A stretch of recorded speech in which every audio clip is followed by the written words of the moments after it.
Warning. It is the opinion of the Forestry Productions LLC and the Working Perspectives podcast that we should inform you that some of the language used in this recording could possibly be considered offensive. You have been warned, so if you decide to listen to the recording, then don't complain about the language.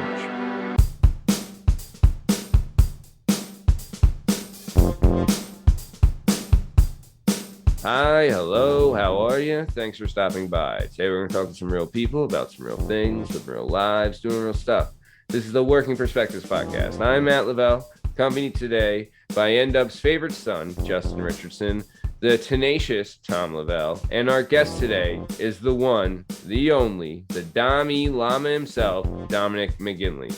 You can find all our stuff and all our content on all podcast platforms and YouTube at Working Perspectives Podcast. You can hang out with us on Instagram at Working Perspectives Podcast, and you can join us on the Twitter and the TikTok at Working P Pod. If you'd like to be a guest on the show, please email us at workingperspectives@gmail.com. And for Christ's sake, just get her off my back, like and subscribe so my wife leaves me alone about doing this show. J-Dub, you ready to get this thing going? Oh, yeah. Oh, yeah. Tom, you ready to go? I'm ready. All right, let's get this thing started. Let's go. It's our objective to be effective by voicing societies. Working perspective, exploring your day and how you get paid. Launching a new episode every Tuesday. Your day can transform while we inform with new episodes available on every platform. So check out our vibe and how we get live. Then do us a solid. Share and subscribe. We're just sharing. We're just sharing. We're just sharing. Working perspectives.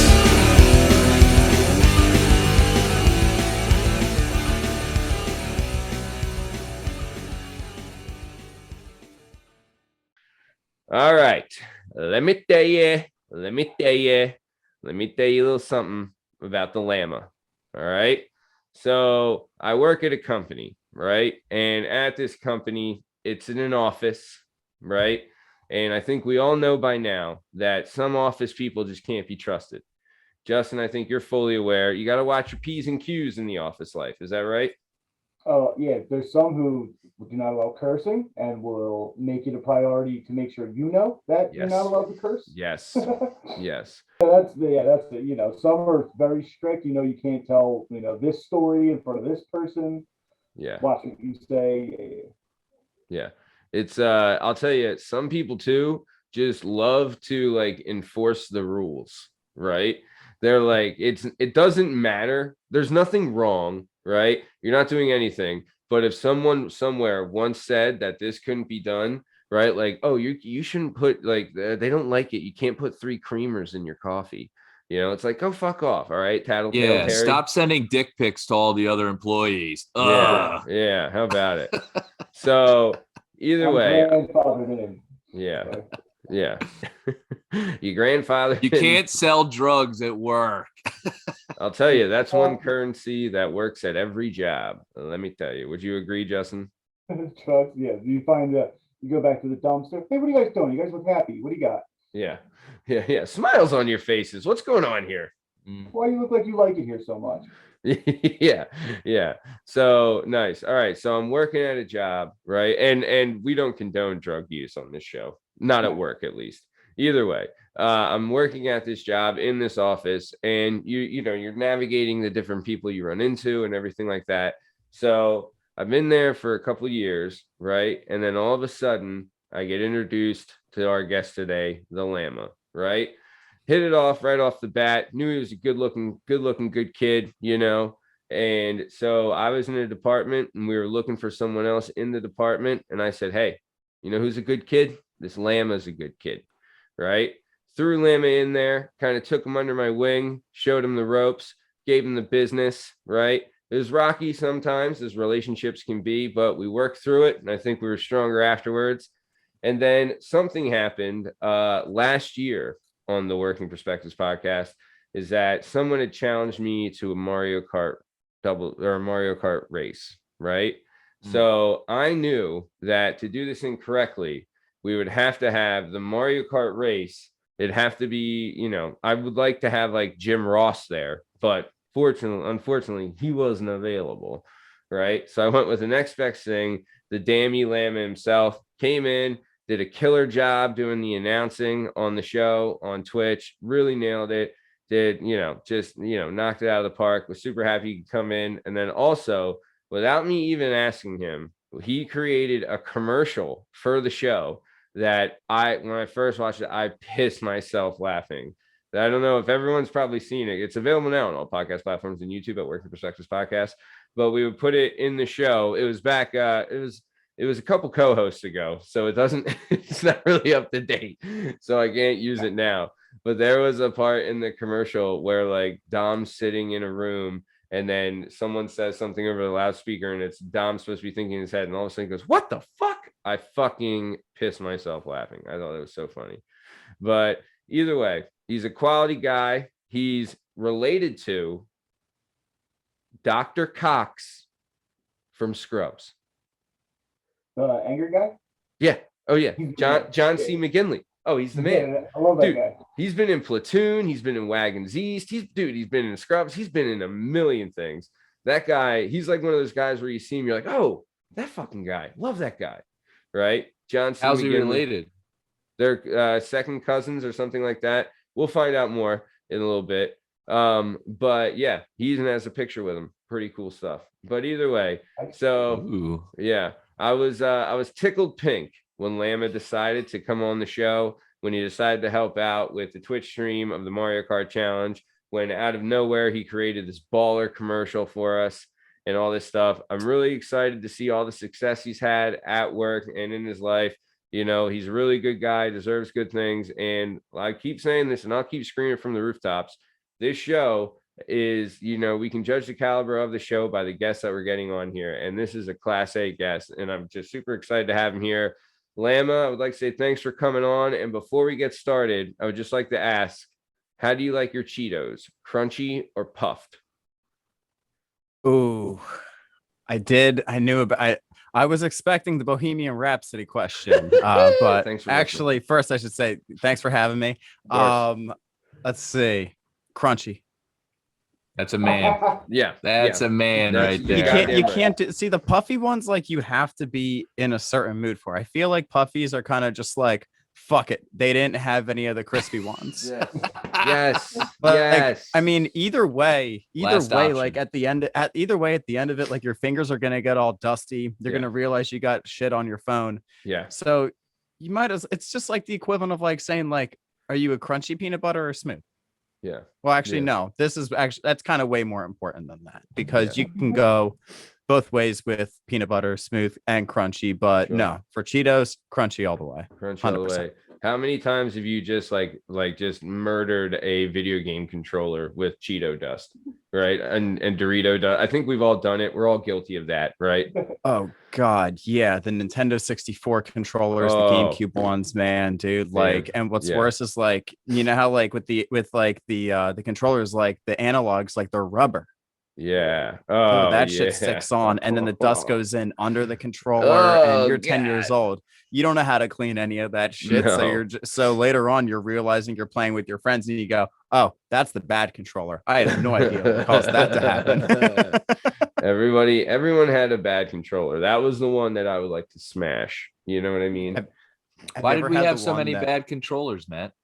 Sometimes people get angry playing games. Also, there used to be so for our Gen Z listeners out there, the controllers used to have a cord, believe it or not. They had a cord on them, right? And I remember, Justin, I think you were there one time, right? Just like you were there the time you witnessed me take 7 blue shells on Rainbow Road and still win. But you were there one time, and I think when something happened and I got angry and I grabbed the controller by the cord and I swung it like an axe handle smash and just like started breaking it into the ground, right?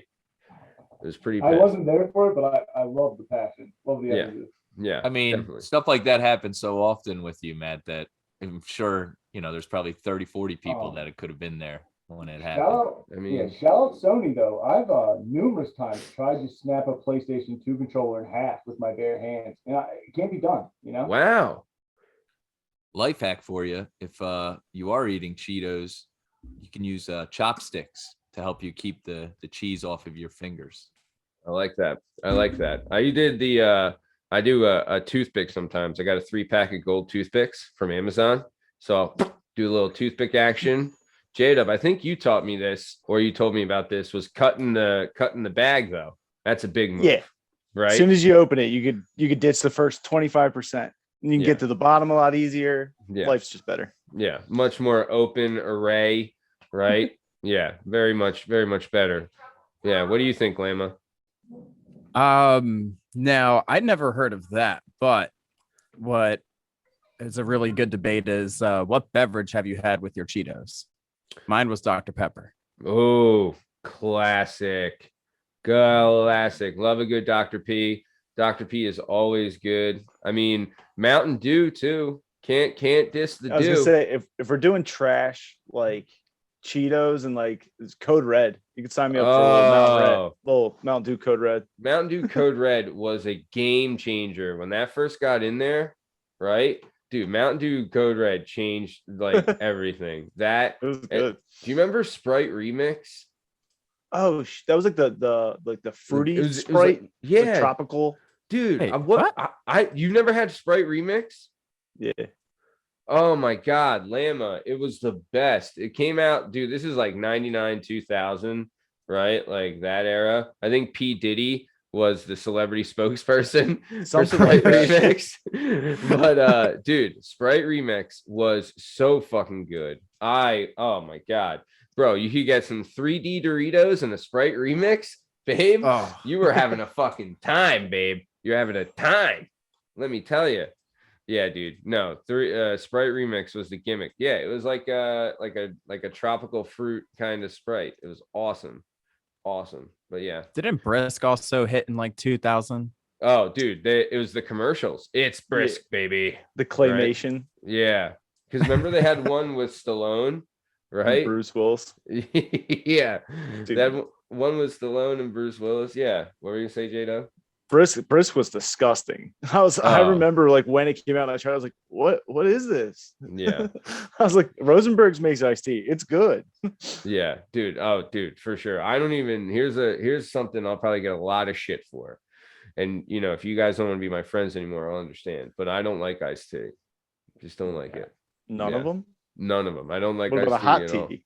I can do a hot tea, right? But I can do like a hot chai, or Albanians have this magic tea called mountain tea that I'll do sometimes, which I did today because I'm feeling a little under the weather, if you can't tell.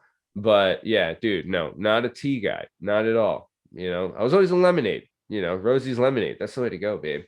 Lemonade bangs. Lemonade's Heartburn City, though. Ooh, baby, found that out in an older age. Let me tell you. I'm the fucking mayor of Heartburn City. Oh man, yeah. Well, I'm a definite citizen. That's for all right. Let me ask you this and be fucking honest, both of you, right? I remember me and former guest of the show, friend of the show, Alan Bach, were sitting at his parents' kitchen table, and I'm eating dinner there, and his parents had gotten pizza, right? And it was like fresh hot pizza, right? I think it was like, from where, like New Station or something. Shout out New Station Pizza, fan of the show, listener show. Either way, I take a bite, right? And it's hot, and I can feel it like burn down my esophagus into like my chest. And Bach did the same thing. And we looked at each other and said, heartburn. And right? Because we thought heartburn is when you eat like hot food and it burns you like here when it's going down your esophagus. Did you both think that? No. God damn you. God damn both of you. You fucking liars. But I mean, I didn't put, if it makes you feel better, I didn't put together that pickles were cucumbers until I was at least in my mid 20s. And like when it hit me, like I don't even think I was thinking, like we weren't even talking about it. I think I was like driving alone in my car on 76, and I was like, holy shit. Wow. Cucumbers are pickles. I didn't never think about that before. I never even I never thought about it. Yeah. It gets everybody. Dude, gets everybody. Yeah. Give me like a ton of bricks. Oh, for sure. for sure. But yeah, back to your question, Dom. I would have to say, as far as a beverage with the Cheetos, crunchy or puffed, I would, Mountain Dew Code Red, Dr. Pepper, Sprite Remix. They're all just, it really pairs well, we'll say, right? Oh yeah. Big time. So let's keep it on moving on down the road. So let's do this. So Llama, I asked you to prepare something. So how are we going to do this, right? So this is the idea. Llama has picked his top 5 video games, right, that he wants, okay? And then no, that of all time. Top yeah. I mean, we could make that list too. Yeah. So top 5 video games all time. And he put some honorable mentions on there, he told me, right? So the top 5 video games all time, Justin, Tom, and I are going to guess his top 5, right? And then Llama will then reveal it. Llama, do you have it like written down somewhere or something like that? Dude, it's right in front of my screen. Perfect. All right, nice. So Tom, if you could, please, what are your top 5? I'm gonna give my top 5, or I'm gonna guess. I'm guessing what? Guess his. All right. I'm gonna say. I'm gonna go with Zelda. Which one? The newest one. I'm gonna say. Breath of the Wild. Yeah. And then I'm gonna go with. Dom, how old are you? I had just turned 30. Okay. I'm gonna say I bet you Halo was big for him. I'm gonna go Halo, but Halo 2. And then I will say what I do, Zelda. Fucking time already. Christ, you're supposed to have these prepared. I do have them prepared, but then I fucking say them. All right. Well, I'll go Super Mario. Which one? World. And then That's the N64 one, right? Super Mario World was N64. No, that was for that was NES. Nintendo NES. All right. So okay. And then I'll go shit. So what do I have? So you have Zelda, Breath of the Wild, Halo 2, and Super Mario World.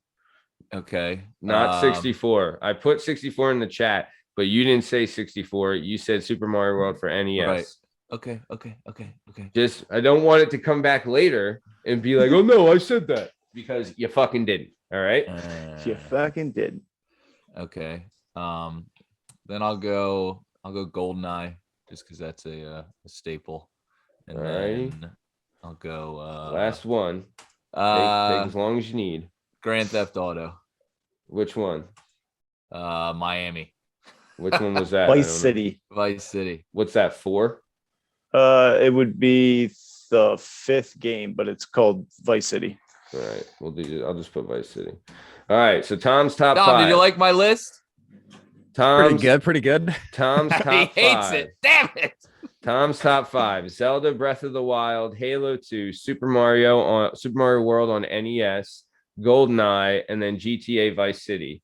All right, Jalen Dub, your top 5. For just have a few. Are you all your console? top 5? That Llama. Yeah. You think his top 5? Okay, go. Yeah. Are you a PC guy, or do you play all on consoles? Like that's for me. 64. That's for me to know and you to find out. Okay, so. all right. You can. My guesses. All right, go ahead. I'm gonna say Portal 2.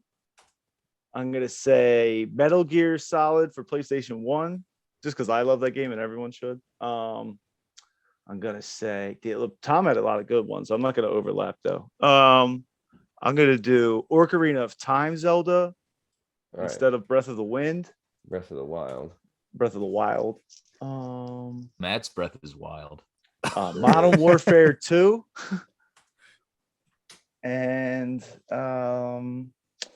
best game of all time. Number 5 would be I'm still on Super Mario Land, the one for Super Nintendo. That's the one with Yoshi and the capes. It's a banger.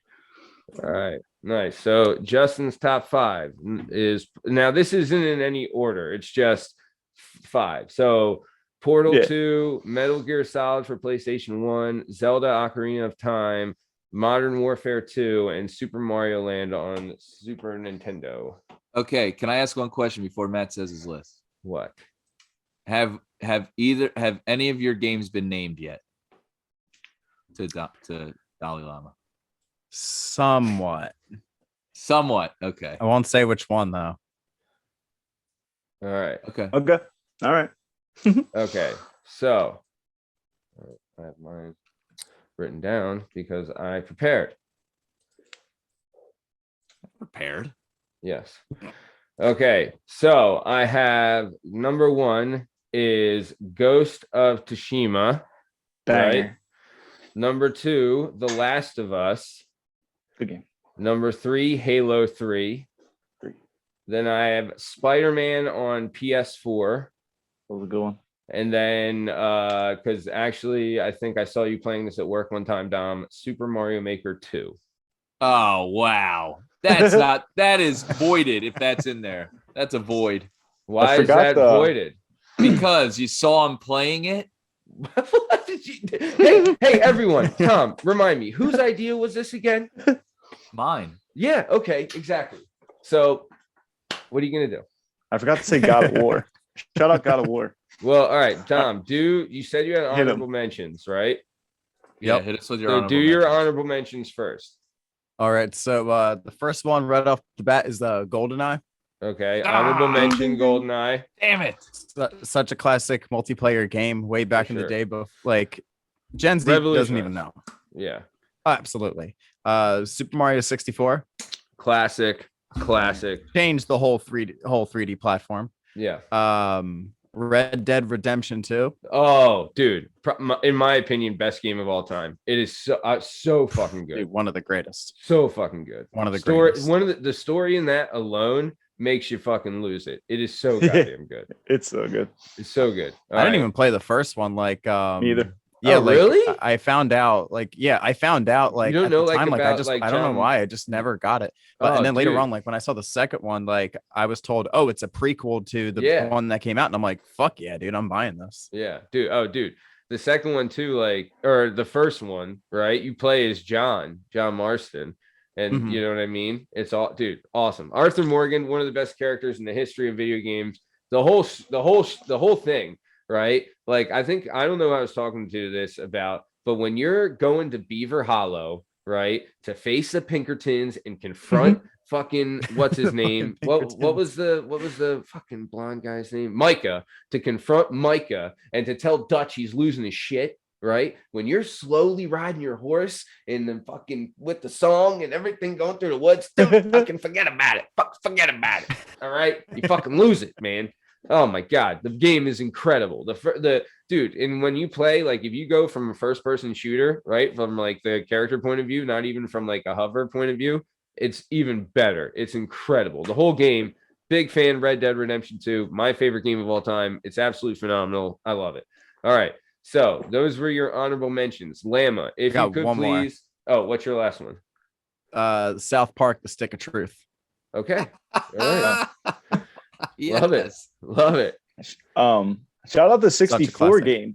Had the 64 South Park game had a really good multiplayer like GoldenEye as well for like a shooter. Oh yeah, especially too with like the cutscenes in it. They were just like or a spitball, right? What were you doing? You had like snowballs, ray guns. Yeah. Yep. Yellow snowballs. Yeah. What were you saying? Throwing at turkeys and shit. Yeah, like that game had like unforgettable, just like random ass cutscenes that were really great, and the multiplayer was amazing too. Nice, very nice. Okay, so now Llama, if you could please hit us with your top 5 games all time. All right, so I'm gonna go with Super Mario Maker 2 because if it wasn't for that game, I wouldn't have done my Twitch or anything. Right. So right. there it is. There it is. Cheating, collusion. No wow. Wow. All right. And Let me then, guess. Spider-Man is Spider-Man next? What's next? Oh, what is next? Yeah, dude, Spider-Man. Spider-Man's fucking awesome. Spider-Man on Is PS4. awesome. Like, yeah, dude, that story was just Who incredible. Who would have known? Who would have Plus, known? after after like years of different Spider-Mans, like this one hit home to like of what Peter Parker is. Couldn't agree What more. do you think Dom. about The Last of Us? That's up there too. Yeah, it sure damn is. It It's sure one of the most damn emotional is. games I've ever played. Yep. And then what else do you got, And- Llama? We got so we do have Halo. Ooh. However, it's Halo 3. I didn't get on board until that one. There was a lot of I man. had to convince my parents to get me that game. So like after that, it started playing all of them. And then we're coming at the last one, Ghost of Tsushima. Great game. Great game. So Platinum did. Matt, you nailed it. I know. Yeah, it's 5 almost for as if you 5. mind talked to reader. them before 5 this. for 5. Look Look It's at like this. you knew. I told you. Oh. I put this guy under my wing. I learned a lot about him. You know, he's just obviously I'm a fan of his Twitch channel as well, which he mentions all this on there. So you guys had access to it as well. You just didn't do your research. Justin, you didn't know about this until 5 minutes ago when I told you. So there's a reason you didn't know.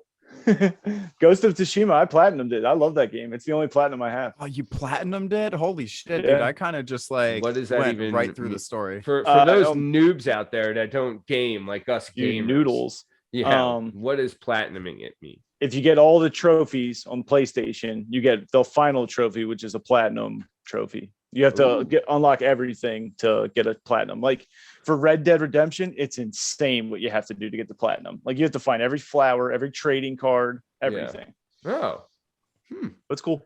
I wonder Very if fun. I And it can also get shows you platinum. like it also shows you like the percentage of like the rarity of the trophy. So like for like Red Dead, I'm assuming it's like a 0.001% chance Of that people like who actually Wow. have it. 0.01% users were able to unlock it. Oh wow, Yeah. that's incredible.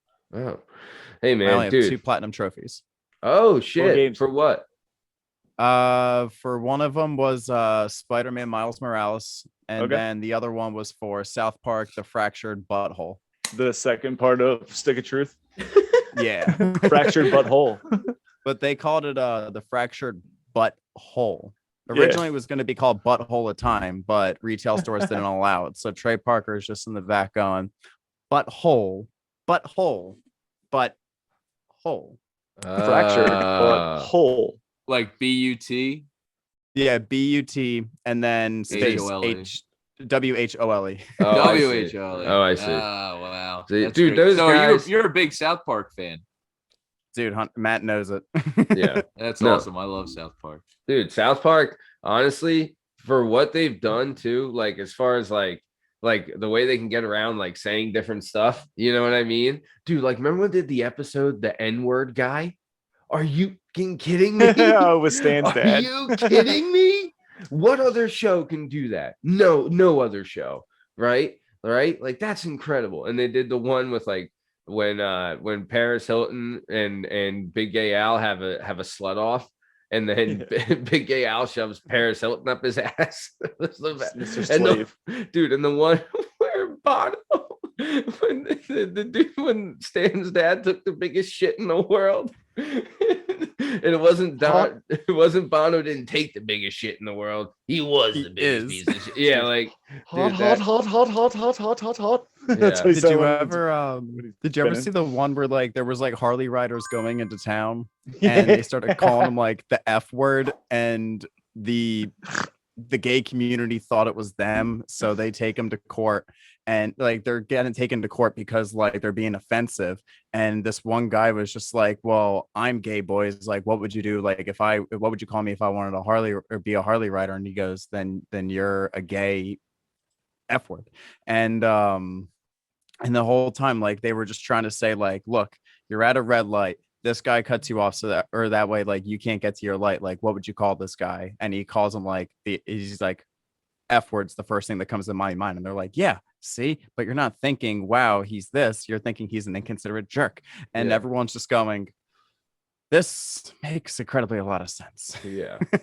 No, I'm a big fan of that. Big fan of like, and we've, I've gotten on the soapbox on this show before about like why we have the disclaimer and everything like that at the top of the show. It's because we're not, if you're not being overly offensive to someone like intentionally, then, we're fucking adults. Deal with it. It's not like I hate the fact, and we kind of touched on it a little bit earlier with like office talk, right? But like, it's not like oh my gosh, are your ears hurting when I say these things? No, you're just a twat that like there's you have in some reason to say something, even though nothing needs to be said, right? But you just take that because, low hanging fruit, you're low character, all that bullshit. So either way, nice. Well, I mean, once again, old Uncle Matty rose to the occasion, 5 for 5, no big deal. Anyway. Very impressive. Yep. Very impressive. I have to say some of my best work, but let's keep on moving down the road. So let's get started. We got a lot to get into here, and I'm really excited about it. So our boy, the dammy Llama here, old Llama, he was born in Bryn Mawr and he grew up in Malvern, right? He started in Catholic school. He did it kindergarten to 3rd grade. Then they said, hey, buddy, go take a lap. Right. He left, and then he went through the Great Valley School District, the public school system out there, graduated from Great Valley. Right. We did some sports growing up, and this is something that really jealous. He did bowling middle school, did archery for a little bit. Right.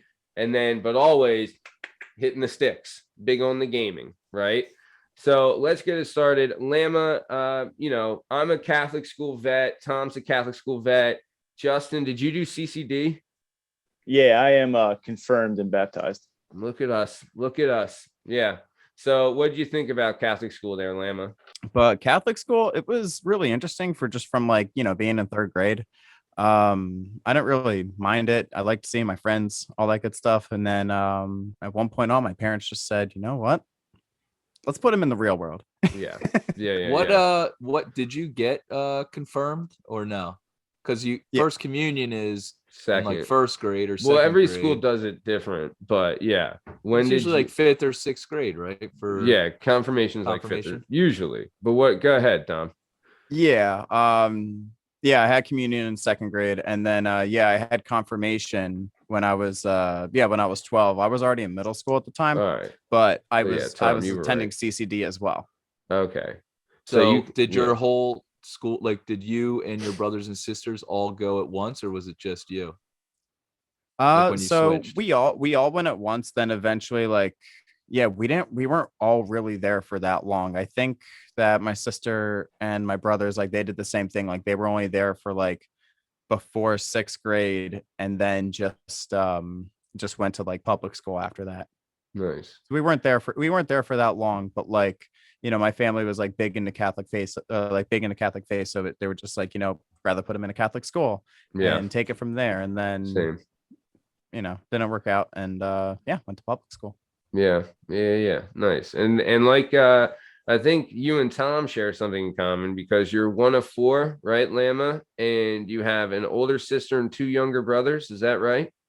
Yes, that is correct. Wow.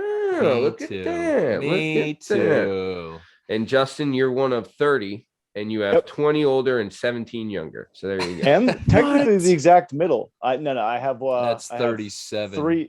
Three older and 3 younger. Also a lie.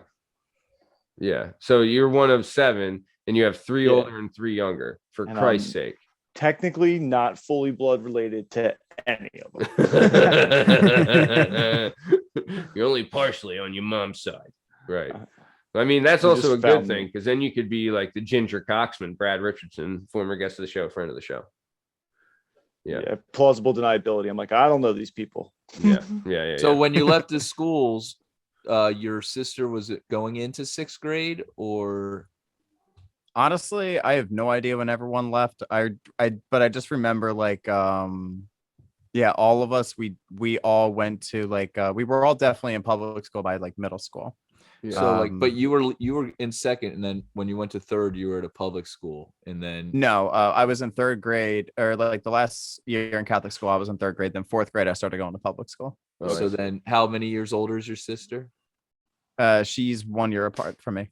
And Oh, then my okay. brothers, they're let's see, my youngest one, he's 6 years apart from me, and the other one's a year older than him. Just They're, because they're like Irish twins. Okay. my sister is a bit dramatic, Big and time. when she would like her being older, you have more of a connection with your friends and stuff. That might Yeah. be tougher for someone that's a little older to switch schools. I Yeah. didn't know if there was Mhm. any like, I Yeah. don't want to do this, or will you guys just kind of mesh in with the public school kids like no problem? Yeah. I was up for it. Yeah, like Catholic school when kinda I sucks. at least for me, like when I went to public school, I met a few kids there, and those people that I met, I'm still friends with them till this day. Nice. Did you have like neighborhood friends too that went to public school? I don't really hang out with with my neighbors that much. Like yeah, I only hung out with them like during like Christmas time. Like the neighbors I had close by, like they didn't really have any kids that were my age. Like usually they were just like houses way far away. Yeah. And hung out with them like every now and then. But during the summer, yeah, we hung out like a lot outside. Nice. That's the best, man. I miss that shit so much. So nice. so. So you left Catholic school, you said beat it, old Sister Mary Shovelface, and then you went to public school, right? So in Great Valley, right? I know me and Tom, we both went to Lansdale Catholic High. We salute you. Our hearts low to your green and gold. Either way, we went there, and one of the schools that was in like our conference was Great Valley. So we would do some sports against them and stuff. But either way, you went to Great Valley, right? And so you're in like that school district. You end up going through there. You get into bowling and stuff. But I want to talk more about like gaming. So when did you start gaming, and like has it always been like a passion for you? So when I started gaming, I was like, God, What was I your first like, system? It was. So does the Game Boy count? Yeah, of course. Sure. Okay. Yeah. So I was No. like, Yeah, what's the first console you could plug in the wall? Nintendo 64. But I Great just way to remember start. like the first game I had, like my dad had this Game Boy Pocket, this green Game Boy Pocket, which I actually Yeah. still have, surprisingly. Yeah. And the first game I played was Super Mario Land. Oh, great one. Great Desert one. Dude, World the is the music is first level? great. Yeah. Yeah. Dude, I remember I had a Game Gear back in the day, Sega Game Gear, right? And one of the games I had on it, Hook, from like the movie Hook with Robin Williams, right? No shit. Oh, great game. You play as Rufio and you're hopping yeah. over stuff, and oh, it was awesome. Great game. Yeah, used to play it in my bed at night and sneaking. Woo! It was pretty good. That was a good thing about the Game Gears. You could play it at night.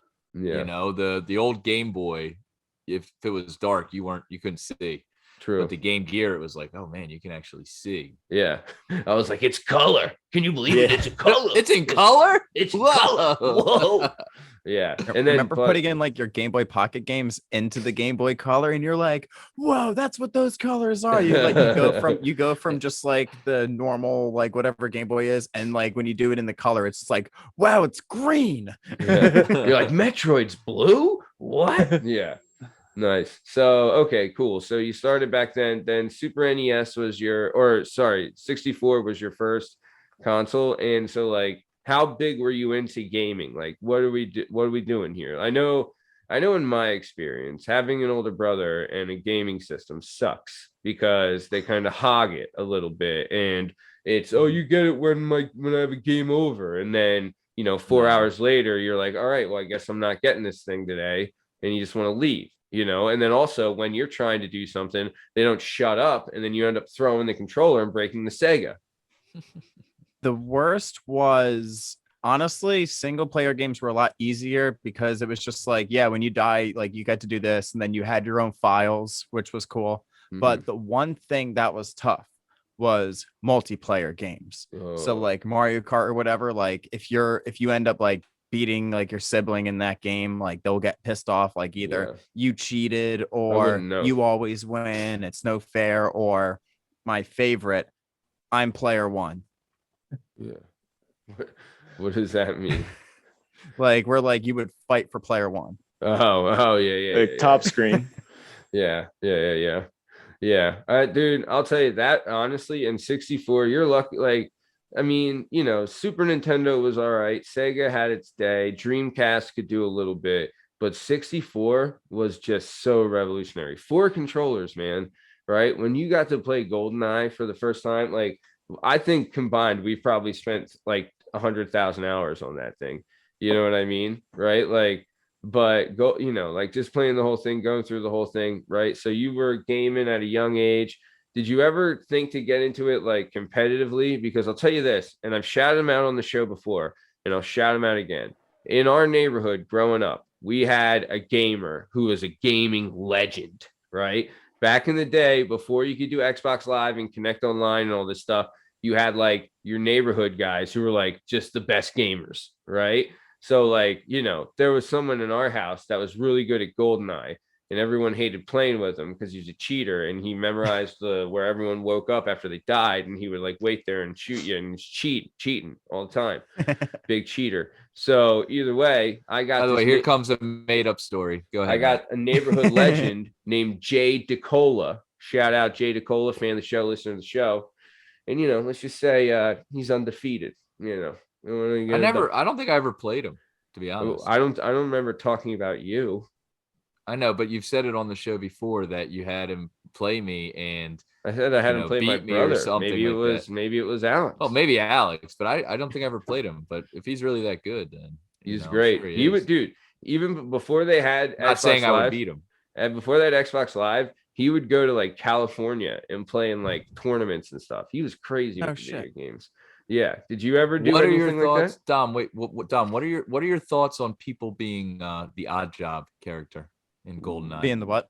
Oh, in GoldenEye. So I got to be honest, GoldenEye was not in my collection only because my mom was just like super, cautious of what games we bought. So most of the games we had were all Mario. People, the most violent game that I've had before like I got into shooter games was Super Smash Bros. That was like the most violent game that we've had. Or no, I'm sorry.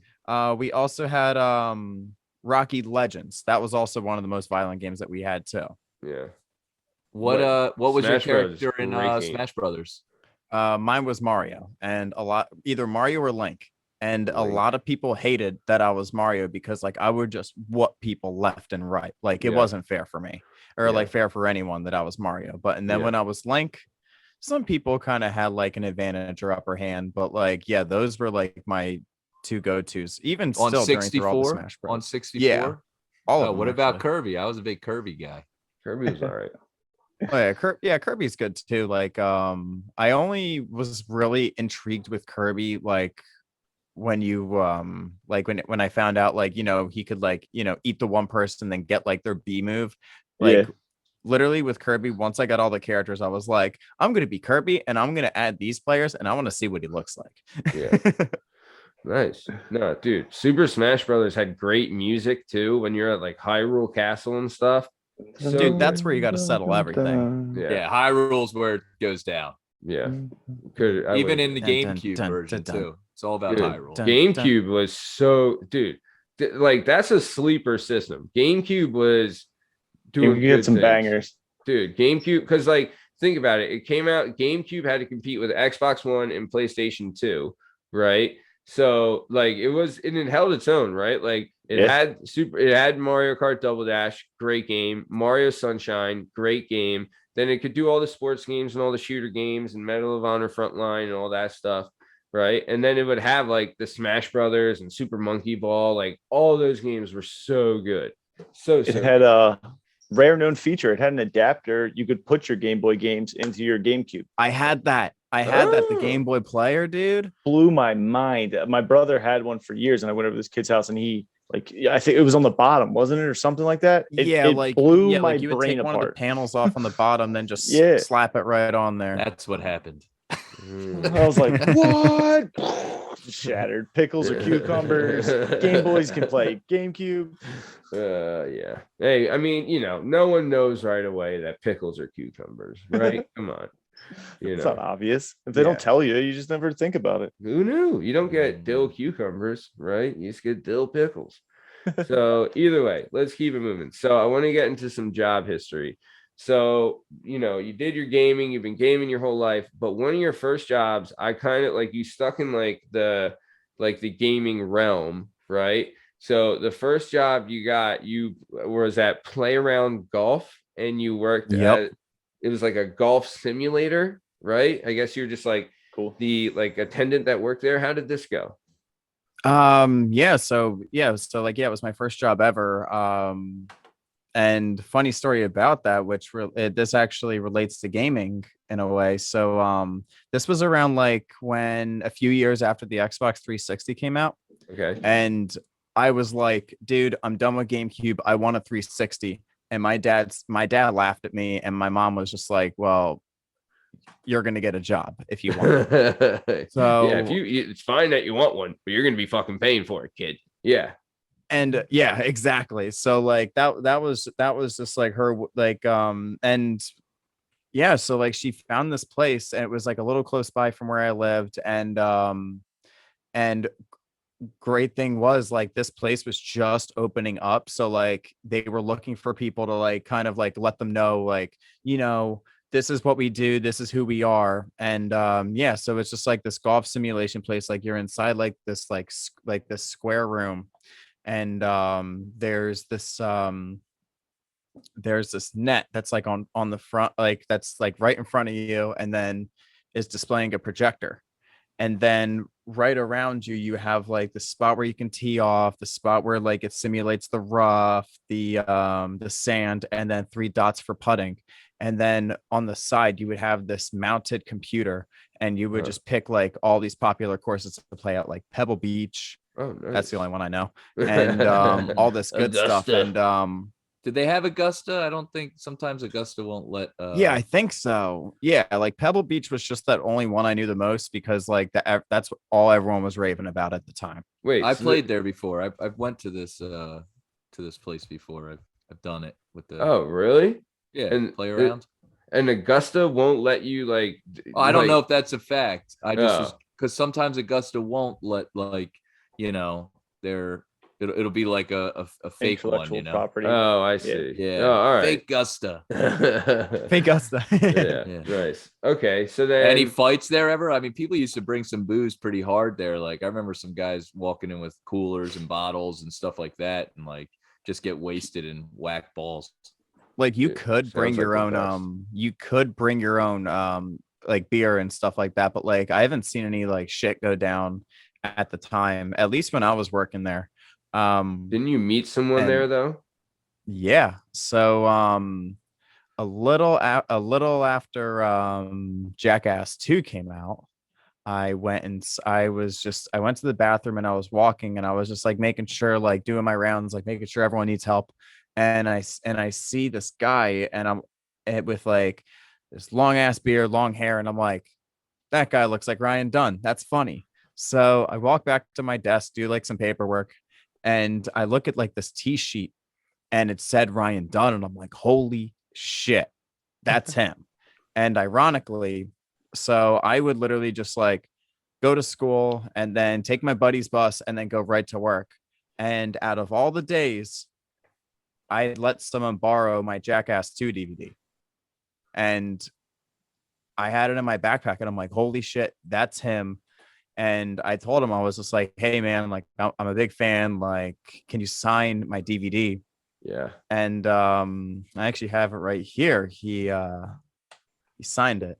Hell in front of it. Put it in front of your face now, like this. There you go. Dom was the man. Nice. Yeah. And then on the back, he wrote like a nice note. It says, to Dominic, don't do as I do, your buddy Ryan Dunn. Oh man, that's a nice. That's awesome. Dude, that's awesome. Yeah, from what like I remember like, so first off, Jackass and Viva La Bam, the #1 shows in the world, right? Like when they were hot, they were massive, right? Massive shows, right? So this guy was like uber known, right, worldwide. You know, like he was, I mean, he was known for like what, putting a car in his ass and doing crazy things. Dude, Yeah. that was the best. That So- was the best. Dude, When he Jackass felt like changed the game. I passed Did out you- at a frat party. Ugh. Did you guys ever see the CKY videos? I remember seeing that before Jackass ones, on yeah. VHS, Oh my and it like God. blowing my. I was like, "What? This is awesome." Yeah. Remember And Skeletor Dunn was versus in those. Beastman? What was that? Skeletor versus Beastman. What's that? It was like I don't think it was CKY, but it was like Brandon DiCamillo. He wrote like a song about like Skeletor and Beastman, and then you just see like Bam just like playing on the keyboard, just like swooping his hair like this and shit. It was yeah, dude, it's some weird ass video. Yeah. And yeah, I think Brandon DiCamillo, yeah, he was there at one occasion too at one point, but like Yeah. I literally saw him for like a second and then he just left, so like I couldn't really Yeah. talk to him. Yeah. Those guys, I mean, dude, that like they lived pretty hard. You know what I mean? Like they had to be partying like crazy and stuff. You know, like you saw the stuff they were doing. Also, like, I don't know, like I guess they were all friends. And you know, I like my friends, but if my friends did that shit that they were doing to each other, we would not be fucking friends anymore. I'll tell you that. I don't care how much money. But they Well, were I think they like did it under the thing like, yo, we're gonna make a lot of money.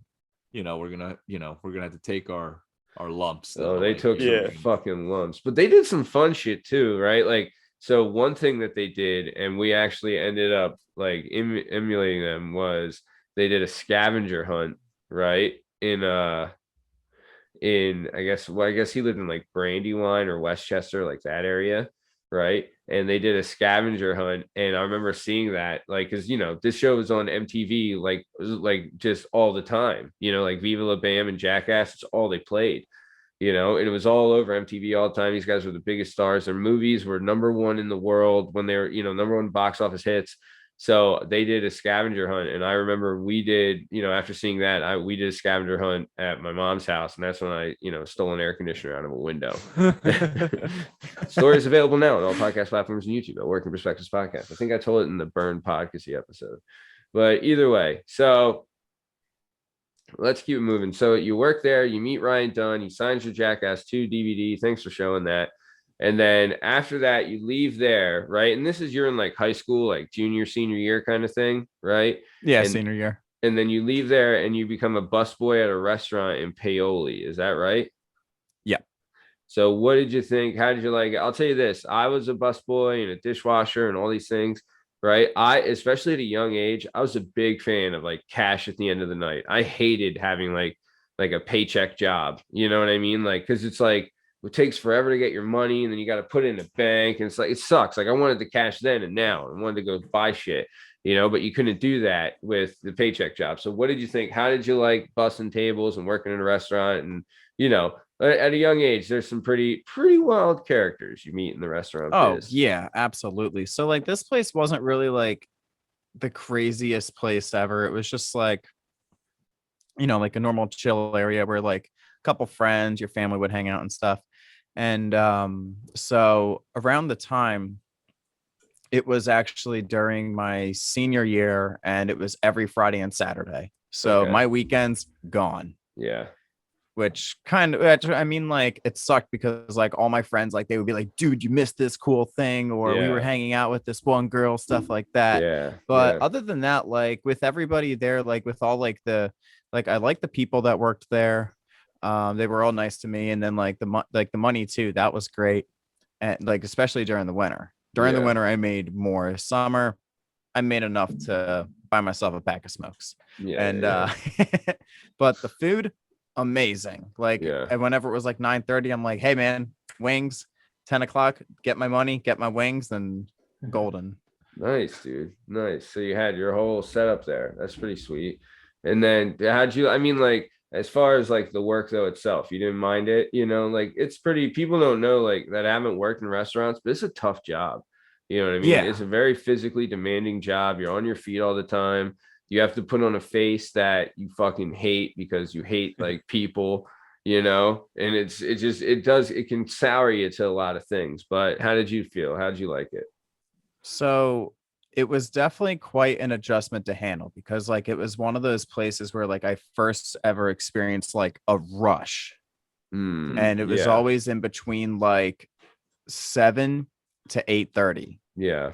And like with the moment I clean a table, I just put like I already have the rag, and my boss is like, yeah, these people, they're sitting down here now.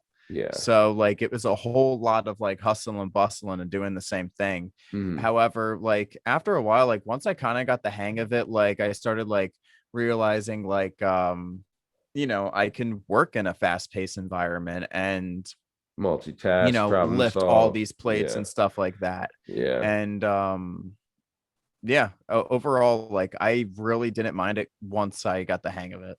No, yeah. Oh, it's funny is you talked about earlier, like kind of like the office lifestyle and how like you have to be a certain way. There's always someone that wants, and there's that in like corporate restaurants and stuff too, where you have like a manager or another waiter or waitress or whatever, cook, whatever, that just kind of is like a needler and looking to always get someone in trouble. What's funny is when you go to like a mom and pop place or like maybe a corner, like, you know, I work at a corner bar in Philadelphia, that kind of gets thrown out the window right away. So one of the best things about that, and maybe one of the worst things, is that you can basically tell someone to go F themselves without having any like real repercussions. Like you have to do it in the right way. Like it has to be justified. Yeah. But it's like, you know, I don't have to worry about getting a letter from corporate because these people were at a table complaining about some bogus thing to try to get a free meal or whatever. Yeah. When you spot it, you're like, all right, get out. Yeah. You don't have to, you have to take the horse shit, and you can tell the people to shove off. I agree. Also too, in the, like, if you work in an office, there'll be people that are mad with you or have an issue with you, and they'll tell everyone else but you, right? If you work in a restaurant and you have an issue with someone, you need to hash it out right away because you have to work together. It's very much like you need to rely on those people, and it's a teamwork thing, you know? And like, dude, you're right about the rush, Tom. I've seen some people just crumble under the rush, you know? And it's the biz called being in the weeds. Yep. Being weeded. I've seen people crumble, and it is, you know, it is baptism under fire for some people, but some people, they just can't handle it, man. They just can't handle it. And it is what it is, you know. Sometimes, and then dude, sometimes there's no handling it. It's just can try to ride that wave. See what you can do, baby. You can only do so much.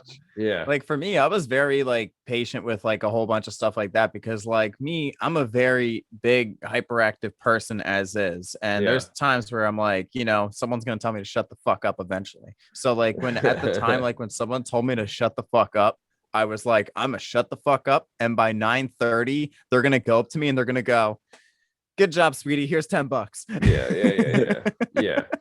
Yeah. No, hyperactive in the restaurant biz, that's a plus for sure. Did you get tipped out by the waitresses and the waiters? Sometimes I would even get tipped out by like customers. Oh, nice. Okay. Because but like at this place, like it's a small place. So like you see a lot of regular faces that come in weekly and they ask how you're doing. They ask how school's doing. Like, oh, do you have a car yet or whatever? And like, they want to hear about you because like, you know, you're young, what brings you there? And like, people would just be like, here, don't tell your boss. And they just put like a 50 right in my pants pocket. I'm like, I ain't saying shit. Whoa, the MILF's going after the Domellama. Oh, the llama. Oh, yeah, exactly. But so what did you, like when I was bussing, we had like certain waitresses that were notorious. They had to tip us out. They would like notoriously like, cheap. Oh, I forgot to get you last week, you know, or whatever. And they would like, or you always knew it was like $3 coming from, oh, I had a really bad night, you know, and it's like, we were swamped. There's no way you had a bad night. You just don't want to give me the $5, you know, or whatever it was. Did you have that or? Yeah, but like, I kind of just shook it off. Like, I was like, you know what, Janice? I mean, that's not her name. That's not her name. But I was just what is her name? What is her full name? What's her address? That information is highly classified. But so like at most I was like, you know what? You have a family. I don't care. Like, it's all good. Like the only thing I really cared about at the time was I had enough money for like a pack of smokes and I got my free shift meal and I just wanted to hang out with my friends afterwards. I was like, the paycheck's going to do me wonders and I'm still swimming in graduation money. Nice. Yeah. All right. Hell yeah. Plus, Yeah. usually servers, bartenders, whatever, they're usually more generous than a normal person. So Yeah. it always makes itself up in the end. But it always True. was funny, those couple that you're like, here we go again. All right. Yep. Sometime what was really funny was like the bartender really loved my work, and he was just like, yeah, I'm gonna have you work at the bar. Like, he didn't even talk to the hostess, he even talked to the boss. He was just like, Yep. fuck it, you're coming over here. I'm Yep. gonna show you how to clean these glasses. And then Yeah. he would tell me, he goes, here's my bucket of money that I made. You stick your hand in there and you pick how much money you pick a single bill, a 1, a 5, a 10, or a 20. You pick whatever you want. And then I Nice. picked out like 2 5s, and he was just like, no, I'm going to turn that into a 20. Here you go. Yeah. And like, there would just be this like thing where he was just like, yeah, keep coming over here. And I'm being told, don't come over here. And it's like, but there's money, but there's a job. And I'm like, Yeah. I don't know what to fucking do. Yeah. No, the bartender had it right. He needed your help and he'd pay for it. Dude, I was saying, yeah, bartender, that's a boss ass move. That's what you got to do for sure. Look I'll out for the do. little guy. Hell yeah, man. Yeah, Dude, sounds cool guy. Sounds like a cool guy. you always got to tip big on the busters and the food runners and those guys. Like, you always have to tip big. I was big on, yeah, you always go high on those guys. I'll tell you this, my mom was one of those that would go low. I was a buster at this place called Casa de Michi, and my mom was a waitress there, and she was notorious for being cheap. She was like, how about this? I won't tip you out, but how about I'll get you shirts dry cleaned for you, huh? Right? You want that? I was like, no, I'll iron my fucking shirts. Give me the goddamn. I thought you were gonna say shit like, oh, she tipped them in Reese cups. No, this is what happens. All right. Matt had multiple fines and shit that he had to pay for. So he would work, and my mom said, oh yeah, by the way, those $600 fines that I paid for you, here's $10 towards what you owe me, is what it was. And the shirt she was getting dry cleaned were for court. It happened. Oh once my or twice, God. but sometimes no. Maybe it wasn't always that way. She was also cheap. Don't get it twisted. Yeah, you're like cheap ass mom, here to keep me out of jail and shit. Yeah. So yeah, freaking jerk. Classic. So Making her sound cheap. That's great. so either way, let's keep it moving. So after you left the restaurant, Llama, you went to PetSmart. Is that right? Yup. All right. How did you like it there? Sounds great. Yeah, sounds like you're really thrilled about it. Well, how can I put this in the nicest way? It doesn't Wasn't have the to be the greatest. nicest way. Well, it sucked. It sucked a lot. I think out of like it was just one of those places where it's just like, so I was a cashier, and I would just bend over backwards for people. Yeah. And some days it's recognized, but a lot of times it was kind of just, like whenever I asked for backup, I just heard like some people within the company kind of argued like, I don't want to back Dom up right now. I don't want to do that. And, there's like this whole big ass line going. I'm trying to get everyone, taken care of, all checked out and everything. So there was a whole lot of just unfairness that have revolved around that place. And Yeah. then a lot of it too, like I would even help people on my breaks. And like I would go out for a smoke and then come back, and I see like the person covering me, they're backed up. So what I did was I just with my hoodie on, turn on my light, and I'm like, hey, I have 5 minutes left, but I'm still gonna help you out. Yeah. And get everything taken care of. The most I ask for that person who covered for me, let me go to the bathroom before they go ahead and do their thing. And one day it was taken as me taking too long of a break.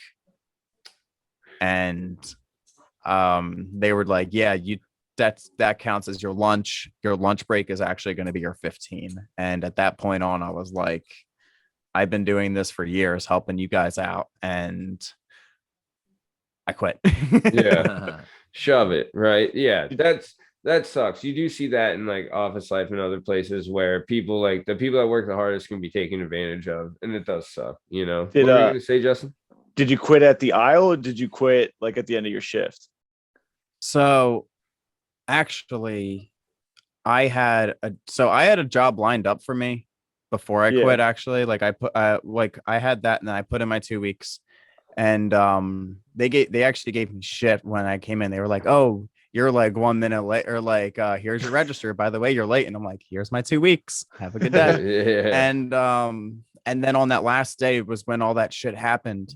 And so on my last day, I was like, oh, I'm gonna swipe my card because apparently I took a lunch, and I'm gonna rely on the manager to swipe me back in while I take my 15. So what I did was, like, they were like, all right, see you in your 15. So what I did was I fucking like got my hoodie and walked out, and they were just like, oh, you leaving? And I'm like, bye. And they were like, all right, see you on your 15. And I just never came back. Never came back. Never came back. I worked at Giant, and I was leaving anyway. I was going to put in my 2 weeks. This lady at the customer's driving me nuts. And I'm like, you know what? I'm done. And she's like, excuse me. I turned the light off. She's like, what do you mean you're done? I was like, I don't work here anymore. And I took my shirt off. I walked over. I punched out. He's like, where are you going? I was like, home. And he's like, who did you tell? What do you mean you quit? I was like, I'm telling you now that I don't work here anymore. And I just handed it to him. And the lady's still standing at the counter, like trying to pay. And I was like, bye, like waved to her and just walked right out. Oh, It felt so good. oh, that has You to know feel what was really incredible. funny? So looking back and thinking about how I quit also made me think about how my first day at PetSmart went, Yeah. which was really funny. So I was still working at the restaurant, and in between that time, there was a little accident I had when hanging out with my friends. Basically, my middle finger got slammed into a door, and I had to get stitches. Okay. So for 2 weeks, I had to be like this.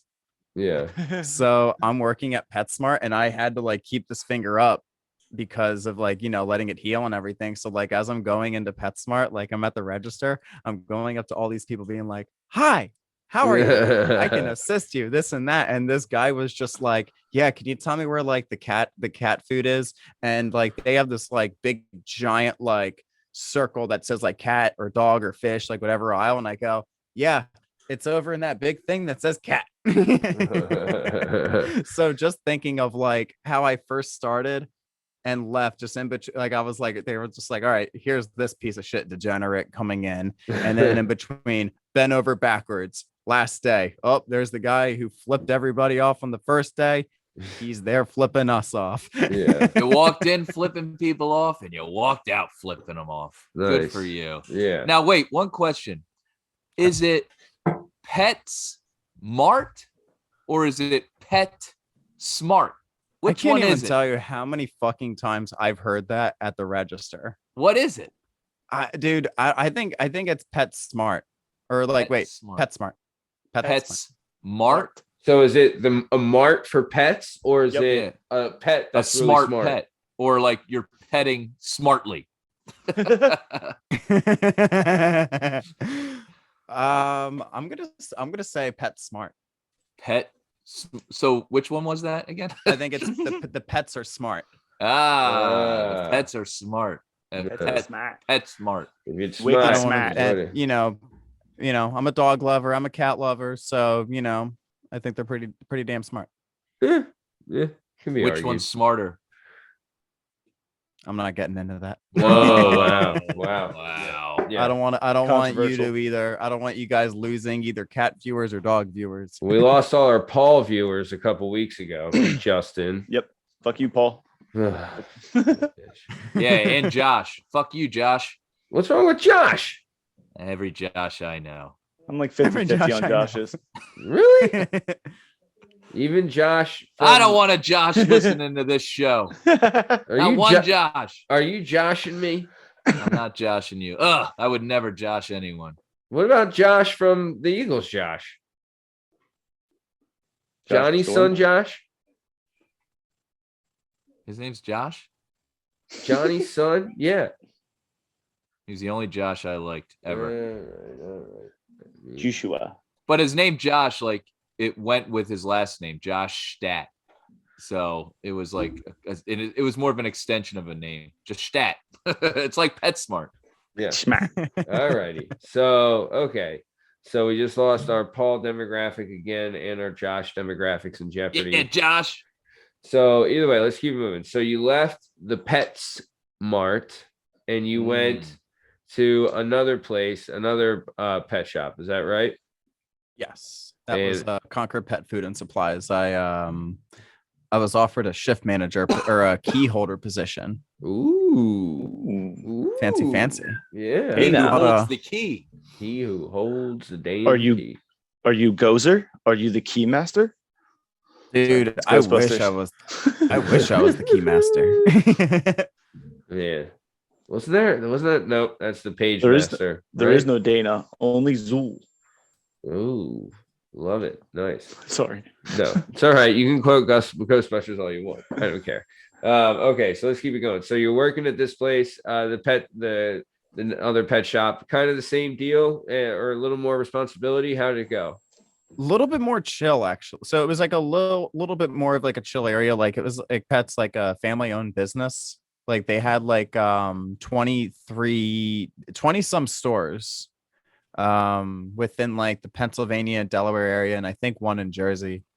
But yeah, like they were super nice. The business wasn't as big as PetSmart, but the people there were really nice. The people that worked there were really nice. The customers that came in were really nice. Also, I got to use an inventory gun, put in a bunch of orders, and then check them in, and then load them up in the dock, and then at the end of the night do some paperwork, and felt like a boss. Inventory gun. That's like the scanner clicker thing. Yep, we're before you can put it on the shelf, you just scan it in there, and then once it's scanned, it's like, all right, cool, it's for sale now. Pretty good. Pretty cool thing. Yeah, Nice. It was a pretty cool thing. And how was your aim with it? Was it like duck hunt? Oh, dude, I actually did try and see how far I could go with it. I got like a toy, and I just put it like against the wall, and I was just like, all right, let's see how far we can actually go with this thing. Oh, how far did you get? How far does it work? Let's see. I think about this wasn't really that far. Not far at all. Just cut that part out where he goes, I think about, this and just that. Just what I think about. No context. This. No context at all. So for those listening, not able to view, what would you say, Llama? Like a foot? Yeah. All right. Wow. I'd say good for you. I'd say a little under a foot. A little under. All right. Maybe Put that with 9 it inches. too. Yeah. 9 inches. Yeah. And would you For keep me. it in? Would you keep it in your pocket, or did it bang against your knee, or what? Yeah. How do you walk around with that thing? Yeah. What do you say the circumference of it was? Yeah. Like bigger than It my was head, or What's the Well, thickness like? how many definitely hands this could you get long. around it? Yeah. Definitely this long, about like this thick. All right. Wow. Oh. All right. For And the- pretty And I would Yeah. not recommend spinning it around like you're a city slicker, because you will drop it, and your boss will look at you and say, do you want to know how much that is? And your response would be more than my life. Yeah. Wow. Yeah. Everyone knows that thing costs you. I mean, every man knows that is his Yeah. life. You hold your Yeah, life in that your is your hands with life. that thing, huh? So nice. Okay. So let's keep it moving then. So you left the second pet shop, and then you went from there to this place. We'll say the name. Well, I guess we can say the name. It was it was an office job where they would store data and shred paper and things like that. So how did you like this place? I guess, well, it's been over 7 years since you worked there, right? It's been it's been over 4 years since I worked there. Oh, we can still say it. It's called Iron Mountain, right? I was gonna guess that. Yeah. Yeah. You were you know a little something about Iron Mountain there, Jay? You don't know Iron about Mountain Day. Iron Mountain? So Iron Mountain Day at my office was one of the best. I could disappear for 2 hours because there was bins all over the place. They had to be locked up. The Iron Mountain guy would come pick up. They look like the BFI bins, with the wheels. Yeah. Yeah. They keep it locked. They would come pick them all up, and then sign off on them, and they would take them somewhere else to go shred them. But I would make it sound like it took me all day when it was a 20-minute process. But and the Iron Mountain guy was cool. Yeah. So those bins would then get taken to you, and then you would be in charge of shredding them and stuff. Yeah. What So- was your role on the mountain of iron? Old Iron Mountain. Me? You Almost I like the Iron was- Throne. Before the Iron Throne, there was the Yeah. Iron Mountain. Yeah, you were hanging out there with Gandalf and Gimli and Son of Gloin. Yeah, you're hanging out on Iron fucking Mountain. All right. You know, a mountain. So I was actually an account closure. I was the guy you wanted to talk to when you wanted absolutely nothing to do with us. Love it. When you're like, hey, we're Oh, done with these dwarfs. Get us Is out that of a here. terrible job or a great job? Because usually I'd imagine people were annoyed and they were leaving, or they were like, I'm fucking done with this. How many steps does it take to be done with Iron Mountain? Because they might be frustrated by the time they get to you. Yeah, and they're really pissed because like, hey, we want to start at Steel Mountain next week, so you better hurry the fuck up, all right? Yeah. Yeah. And then Copper Hill is fucking banging on our door too. So fucking don't even, you know. So all right. So people will be like, they'd be like, hey, we're done with Iron Mountain, right? You got to cut the cord. What do we do? Yep. Right. So pretty much what I did was I verified. So like for account closures, like you had some that did for the like shredding accounts or like the records accounts. Mine was part of the data management, which was like tapes, hard drives, flash drives, all that good stuff. Mm-hmm. And so what we did was like you would verify how much of the like you would give back like all their stuff, and then they would have them in like their own containers. And then you would also determine, okay, how many invoices do they have left? Or sometimes you would say, oh, they have all their inventory. Well, we need our containers back. So it was either give them back their stuff or we get our containers back. Ooh. And when they owed money in open invoices, we would tell them to pay them, and they're still getting billed every month. So I'm getting bitched at for that. Yeah. And then I'm getting bitched at because you know, they haven't gotten their stuff back, like, or the fact that they just got another invoice when they're trying to close, and you know, they're trying to justify, hey, I told you I want to close my account. And I'm like, yeah, well, I need you to provide me with this information, and if you don't and you tell me to fuck off, you're going to keep getting billed. I'm just doing my job. Yeah. So a lot of it turned into me getting yelled at because people would escalate it to like you know, there would be Supervisor. Karens, Yeah. and all these Karens would, you know, Yeah. ask for the manager, and then we would give them what they want. Yeah. And after that, you know, the account's closed, and we would tell them that they owe money and invoices, but we wouldn't tell them the account's closed, because if they go, oh, the account's closed, fuck you, I'm not paying. Yeah. So you would end up being a collection agent and as well an account closure, still getting paid the same. And it was basically just always giving in. There's no reasoning.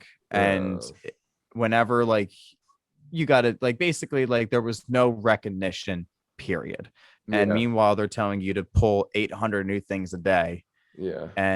But however, I'm grateful for the experience, because a lot of the stuff that I learned in between, like being able to like move around, like multitask through like different applications, and then as well to like learn a couple commands on the computer, and also to like through email and stuff like that. Yeah.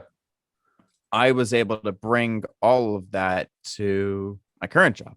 Yeah. So in a No, way, like yeah. I'm kind of grateful for the experience, to where, you know, I went somewhere where someone treated me like shit, to all works recognized. Yeah, no, it's you're right. Where it was a good learning experience of like you got into the office life, you kind of navigated the office field, you got some computer experience, which, dude, I'll tell you, that is some vital stuff. Like, you know, and I came from like a bartending, serving like background, and when you get into an office field, like there is some shit you gotta know, like working an Excel sheet and Outlook, and like, you know, navigating like different like things you would have like for data storage and stuff like that, like all these different systems you have to learn, and you know, like how to save files to your computer or in a shared mailbox or whatever, you know what I mean? Like it's just a bunch of different things that you have to learn that are like office tech that are kind of used in all offices, but if you don't work in an office, you're just not used to using them. So, and they come in handy, right? Like it is good stuff to know, because it's tech stuff that It's like universal tech stuff. But I mean, it would have to seem from what it sounds like that you were dealing with just a shit sandwich every day at this place. Is that what's going down? Dude, all the time. And then there was one day where like if you really wanted to catch up on shit, and you would go into the office on a Saturday, and I was like, yo, I'm gonna go in for like 3 hours and I'm gonna watch like FX on my phone like the whole time while I'm working. Yeah. And you're not contacting people, you're kind of just like organizing your emails and shit. Yeah.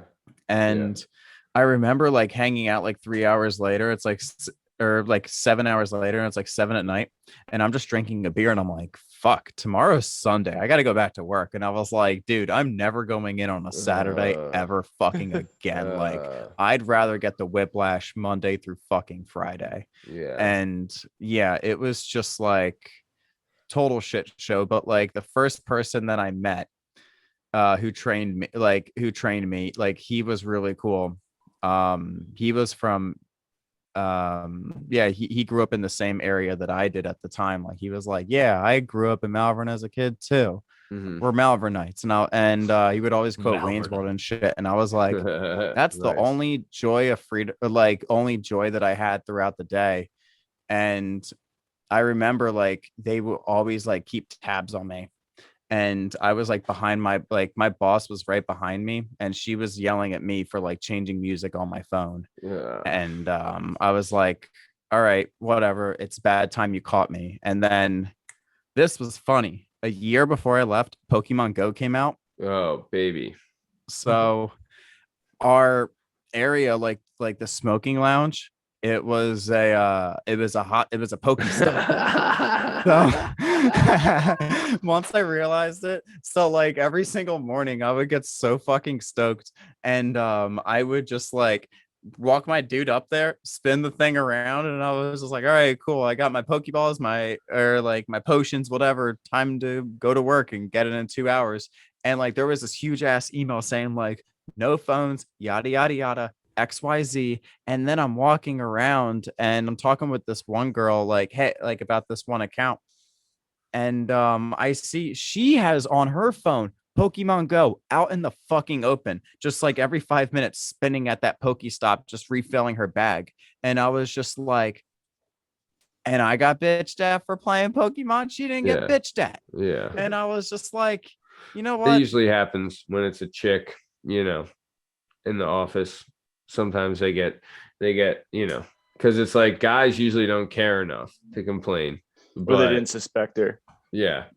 Dude, I'll tell you this one time. I went to a Starbucks. Me and my wife were living in like North Wales, right? And we were living in this apartment and she wanted coffee. So I was like, all right, I'll run out and get you coffee. So I go to the Starbucks, right? And dude, the inside of the Starbucks was freaking mobbed. Like at jam-packed, like I was like, could barely get in to like get to the line. And I'm like, you know, like just trying to fit in, get to the line. But there was no line at the cash register, right? It was, everything was filled around it. And I was just could walk around the cash register. I was like, what is going on? Is this like a thing? And the girl behind the counter is like, no, this is a hot spot for Pokemon Go. And I was like, oh, wow, that must be good for business. She's like, no one orders anything. They just come and get their Pokemon and leave. And I was like, oh my God. Well, can I get 2 cappuccinos? See you later, lady. But yeah, no, that was, dude. Yeah. You know what I would have probably tried to do eventually if I was doing like collections at Iron? I probably would have tried to do like some sort of like a mobster mentality. You know what I mean? Like they would have said, listen, lady, I don't give a fuck. All right. I'm going to send someone to your, I know where you fucking live. I'm sending Joey Knuckles over there and he's going to break your fucking legs unless you pay me. All right. You think I'm fucking around? This is Iron fucking Mountain. Yeah, you'd be like, look, you know how we were supposed to destroy all that sensitive data? We didn't. We kept it, and now we got it. So unless you want this data sent out, you better pay Benny the Hammer. All right. Benny the Hammer. CEO show that embarrassing snapshot of you at the Christmas party. Yeah. What were you saying? We are not recording this conversation right now. I just turned off the recording, you little cunt. The CEO is the Iron Sheik, and he will not be pleased to hear that you're not paying. He'll come to your house. He'll put you in a camel clutch. We don't destroy any of the files. We don't destroy any of them. We got them all. I got all your fucking files. I got all your fucking addresses. I'm coming. I'm going to take your whole fucking family out if you don't pay me. And if you don't pay me in 3 easy payments of $39.99. Yeah. So Iron Mountain, let's keep it going. So Iron Mountain, you kind of finish up there, right? And then after you're done at Iron Mountain, right, you kind of started studying to be an insurance agent. And then kind of in the middle of studying, you realize like, hey, that's not for me. I'm not going to be an insurance agent. I don't want to get into this game. Right. So you studied it. You said, not doing it. Then you're unemployed for a couple months. Then you got a job as a UPS driver helper. Is that right? Yeah. So like once I realized it, this was a sad thing I did too. Like I called my job and I asked for my old job back, and they were like, at the pet shop at Iron Mountain. Oh, okay. I called them after like a week and I was just like, yeah, can I have my job back? And they were just like, yeah, so no offense, but we want somebody within the company and has experience. And I'm like, I just fucking left, but cool, fine. So at that point on, for like 2 months, it was literally me charging my phone in my car while I was making dinner, and then biking to like the library to print out resumes or whatever. Went through like a bunch of job interviews, and I was like, all right, this is shit. Like everything that I was getting offered was the same exact thing. Like, oh, we want you sitting at a desk typing stuff out. We want you to go ahead and do like one of these places. And, you know, at that point on, like, I realized the importance of having a job. And, you know, if I did better, like I would have definitely strategized, like taking the time, like on my free time to like look for a job while having one. Anyway. And then I ended up just my dad used to say he would say this about women. He would say, never quit your job until you have another one lined up. He would tell me that. He's like, when you start dating, it's like a job. All right. You never quit your job until you have another one lined up. All right. So you never stop dating a girl until you got another girl lined up, you know, or two. So I took that advice and now I'm married. So look at me. So nice. So you were you living on your own at this time, Llama? I was living with one of my friends. Okay. So, but you weren't living at your parents. So you're struggling to make rent, and like, you're just kind of trying to do everything to get a job. It's not the easiest thing in the world. You're getting kind of all the same shit offers that you're getting. You wanted something new, something better, something different. But then you kind of you lucked out. I guess it was a holiday job at UPS, or how did it go? Yeah. So, you were exactly right. Like, and the one thing I was grateful for was like, I did have like a ton of money. Like I had a nest like saved up. I was like, I have 4 months. I had enough until like the lease was out, which was awesome. Nice. Dude, that's so clutch. I was like very, very anal with all my spending at that time. Smart. And that's what you gotta do. Dude, I don't know how much money, Justin, did you blow like in your 20s of like on shoes or nights out or partying or like paycheck to paycheck all through my 20s. Oh, same, dude. I was living night to night, man. I'm like going into the bar. I was like, I need a $300 night or rent's going to be late, motherfucker. You know what I mean? Like, dude, and like you're going in and like you're partying and doing all this stuff. But dude, I'll tell you, that's one thing. I think that's the number one thing probably that would keep people at a job that they don't like doing is the fear of being broke. You know, that's why most people. Yeah, has to be number one, right? So, I mean, but that sucks. So it's like, because then it keeps people in like a job. Like one of the things me and Justin have found out doing the show is that the people that are the happiest and like, you know, kind of mentally healthy are people that are doing like a job that they like to do and they like going to work. They don't get the Sunday scaries and things like that. But you are handcuffed when it comes to like a job, right? Like I've had plenty of shit fucking jobs, Justin. You've had plenty of shit, Llama, you too, where it's like we don't have the luxury of not being able to work. Like you have to work, you know? So it just sucks that like, you were kind of in that situation. They kind of screwed you. They didn't value you, right? You're just another cog in the wheel to them. And then, you had to go through, dude, I remember, right? I had gotten fired from this one bar. I was making great money, right? And I left there. I would eventually go back and work there for like, like 6 years. But when I had gotten fired, I went and I worked at Applebee's for a while. So I went from making great money to no fucking money. None. Right. Like Applebee's is the worst place to work. I hated it. I hated every second of it. Worst job I ever had, worst place I ever worked. It was fucking terrible. Right. So I went from making good money to making no money, bro. And I'm like, dude, like the corner store, I'm living in Markle Street at the time, jdub. So like when it was coming like rent week, right? Like, like a week and a half before that, I'm living off of Fedra, pretzels, and gummy bears, right? Because they used to sell stackers down at the drugstore at the corner of my street, right? And they were like the old ones that still had the juice. So like I'm buying those things. I'm whacking down 2 of them because I knew I wasn't going to eat for like a day or two. Bro, I was like, dude, I was so weak, right? Like I had like no muscle. Like I hadn't eaten like a protein in months. Like anytime I ate a carb, I would get like a headache, bro. Like it was so bad, but because I was no money, like, and I was working a job, like I was working 40, 50 hours a week, but still like it's just such a bad place to work, So then eventually, right, I would get out of there and go to a place where I actually made some money. But still, man, it fucking like, dude, that shit, when you're living tight, like my wife will complain now sometimes. I'm like, you have no fucking idea how good we have it. We have hot water, we have internet, we have fucking cable, we have subscriptions to all the streaming, right? We have like, we can get new clothes and food all the time. Like we fucking living in the lap of luxury here in a row home in Northeast Philadelphia. You have no fucking clue, So, but yeah, dude. So you were kind of eating a shit sandwich and you get the holiday deal at UPS. So what was that like, Llama?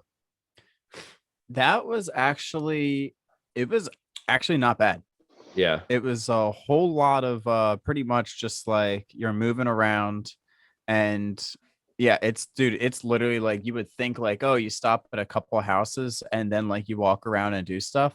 Most of it's like you're literally driving like here, drop off a package, stop, drop off a package, and so on and so forth. So like it was a lot of moving around and they paid well. They paid handsomely. If you work part-time, you can still get full-time bennies too. Don't they do that? I knew that if you did the graveyard shift there, at least when I was unemployed, I had went there and they had a graveyard shift that was open loading trucks. And the big appeal they had is you work part-time but get full-time benefits. So sorry, go ahead, Llama. You're saying they paid well, they took care of you. Go ahead. Yeah. So like, like the driver helpers, like they would even buy you lunch, or I'm sorry, the drivers, they would buy you lunch just because like you're being a good sport and helping out.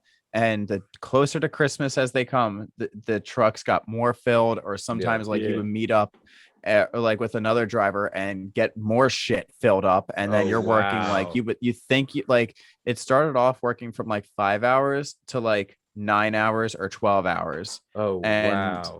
Within between, like I wouldn't even have the same driver. Like I would have a different driver every now and then. And like there was one driver who fucking gave me $20 like every single time. And on top of that, lunch too. And I was like, this is fucking sick. Nice. And dude, the closer we got to Christmas, the busier it got. Yeah. But like I remember like the first time we were busy, holy shit, dude, I was so tired. Because like that's a physical job. Because it's a physical I didn't move job. that much since being a busboy. Yeah. And just after dealing with that, like I passed out instantly. But overall, like, yeah, like they paid handsomely. Like they paid for, I was doing that full time as much as I possibly could, because like I never knew like I was gonna get like another job. Like you don't know. Yeah. So I made just as much or even more at UPS doing that than Iron Mountain. But the one thing I did here, if you worked at UPS, so like through UPS, they want someone with experience. Mm-hmm. When like if you're normally just going to apply for shits and giggles. Yeah. But for a driver helper, like it was a great opportunity because it was seasonal. But after like they saw like you that you used to work there, Yeah. that widens up your chances of actually getting like a full-time job because you're familiar nice. with like Yeah. the workflows of Yeah. like how the drivers work, how everything works and all that good stuff. And Yeah. yeah, that was a lot of fun. And actually within like the first week of working there, I got a call from this this temp agency that directed me to the company that I'm at today. So, Justin, you were gonna say something? Go ahead, pal. No. We were Keep it- I talking. was- We were talking about like, dude. So UPS is a physical Oh, job. that is what I was gonna ask. So you were on the road with him. So you're sitting in that passenger seat and you're just basically running the packages to the door, basically. Oh, was that you, Llama? Are you like the door dropper and they're the driver? Is that what you were Yep. doing, or were you in the warehouse? Yep. Yeah. Oh, So I have a that's question, a actually. fucking workout. So they used to did they organize the boxes in that truck, or they would just kind of just throw them in there, like into the back of the UPS truck? No, they organized it. Yeah. And then Once like they- there's some that they just couldn't even organize. And Yeah, because but it would be most of so it was like always full. organized. Yeah, the truck would be so full. I'm like, how do you know the box you need for the third house down the road isn't under at the bottom? Like, Yeah. I would had see no some. fucking clue. Yeah, the one warehouse I would work at, when they would do some pickups and stuff, the guy's truck, especially around December and stuff, it would be to the brim. And I'd be like, how do you find anything? He's like, dude, sometimes it's right on top and sometimes it's by the Dude. wheel well. Llama, did you ever, right? Like, I know this happens, especially with Amazon and with UPS, where, like, say if I have 2 packages coming in one day, right? They'll drop off something to my house, right? And then later on, another package will be dropped off at my house by the same driver. So they would go there and come back. Did you ever have that where you're like, you drop something off and you go back and you're taking it to the same house or you're taking it to like a neighbor that's 2 houses down? Or did you know, like, okay, all these packages here are on this street, so let's do them now? Yeah, that was pretty. Yeah, that was The pretty ladder? much it. Like Okay. where, like, yeah, like you would get them, and then there were days where like I would go back there the following day Oh, wow. for more packages. Yeah. Yeah, like they were on point with that, and also too, there's a lot of steaks. There's all like a lot of people order steaks for each other. Really? Yeah, like they're in like this like giant ass styrofoam Omaha. cooler. Yeah. Yeah, Oh, Omaha steaks. And Yeah, they dude, do- like it was like the biggest thing that like people would always get. And it was all thankfully it was always towards the end of the night because I was like, yeah, I'm not sitting in that fucking car if there's gonna be like a bunch of steaks, then it goes bad. Oh, shit. Now they packed it. They packed the shit out of them. Inside that styrofoam is a whole bunch of ice Llama, packs and shit. Are you a red meat guy? Dude, dude, my wife asked me what I wanted for Christmas, and I told her I don't want anything. I just want you to make me steak and eggs for breakfast. I fucking love steak. I'm a big steak guy. Dude, plus too, Oh, dude, like steak's fucking great. when you get like a pump in at the gym or something and you have steak afterwards, it's legit like the best thing for you. I'd never had that happen before. Oh, it's the best. Little side note, Rocky Marciano, you know him, you love him. When he was training, when he was in training, he would chew on the steak, he would suck all the juices out, and then he would spit out the steak when he was in training. So that he didn't put the weight on, but would get the Jesus, nutrients. It's a way to torture yourself. Yep. I mean, hey, Suck man, on some steak. he's one of the best to ever do it. So But what are you gonna yes, steaks banging. But yeah, you don't want to be in a UPS truck full of rotting steaks. No, God, no. Yeah. People are all upset.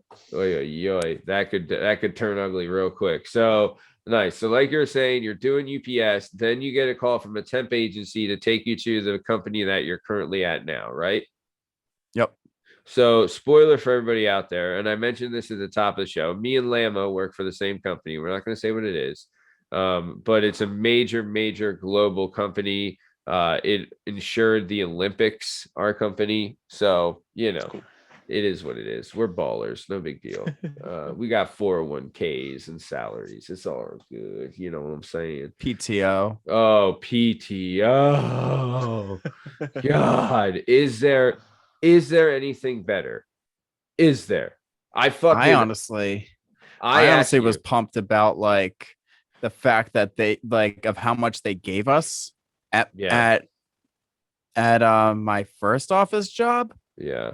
They only gave us whatever days that they do give us. They gave us that in hours. Oh, So bro. yeah, they gave us peanuts for dude, PTO. I'll tell you this, the team I'm on at my office, we just celebrated someone's 15th year there, and we just celebrated someone's 25th year there. In February, we're celebrating another team member's 25th year. Another person has like 32 years there. Another person is in like their late teens, like 19 years there, right? Bam.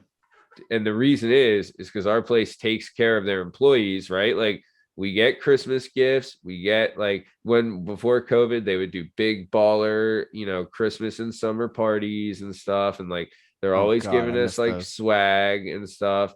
But like, one of the big things is that they do, and knock on wood, and I hope it doesn't change, because there's some places like I know where you have to get accrued PTO, which means like you have to work a certain amount of days. And then, say you work like 60 days in a row, you can get 2 PTO days or something like that. Right. Which is bullshit.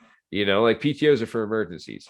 So, but for ours, we just get loaded. I mean, like, knock on wood, we get some sweet old PTO. Go ahead, Justin. What were you gonna say? My buddy, my buddy's company, it's a newer company, which I think some companies are now doing. They don't have PTO. It's unlimited. You just, if you need to take off, you take off. If you're taking off, 20 out of the 30 days a month, obviously you're going to have an issue, but like, he's a higher up, but like still like that concept of like, if you're sick, take off, you take a couple vacations a year. Like, you don't abuse it, but like, I don't know if that method works too. Cause I always feel like I never use it. I always waste some at the end of the year. Like, there's just a little bit left on the table. Do you get carryover? We used to, and we don't. That's what, real quick, a carryover nightmare. I used to work for this other company. You could carry as much as you wanted to. You could stockpile. Really? So this guy could only carry like, I think like 8 Llama, something like that. 8 weeks or 8 days? 8 days. 8 days. Yeah. So this company, 8 you could weeks. stock. What the fuck? Yeah. Well, this guy had 6 months saved up.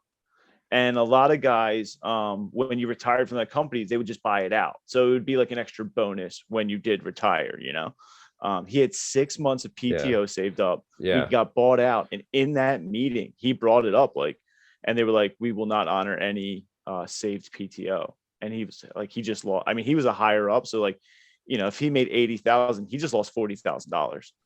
And he like stormed out of the like free. He's like, I have 6 months saved up. And they're like, yeah, we're sorry. Like, we're not gonna give you 6 months off. Wow. Yikes.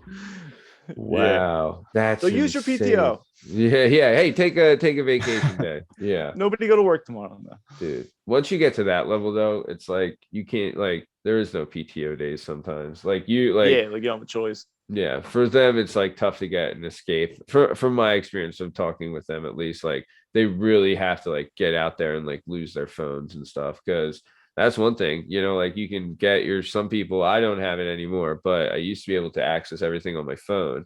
And, like just like if you're a higher up and you get everything on your phone, just, there's no escape. It never turns off.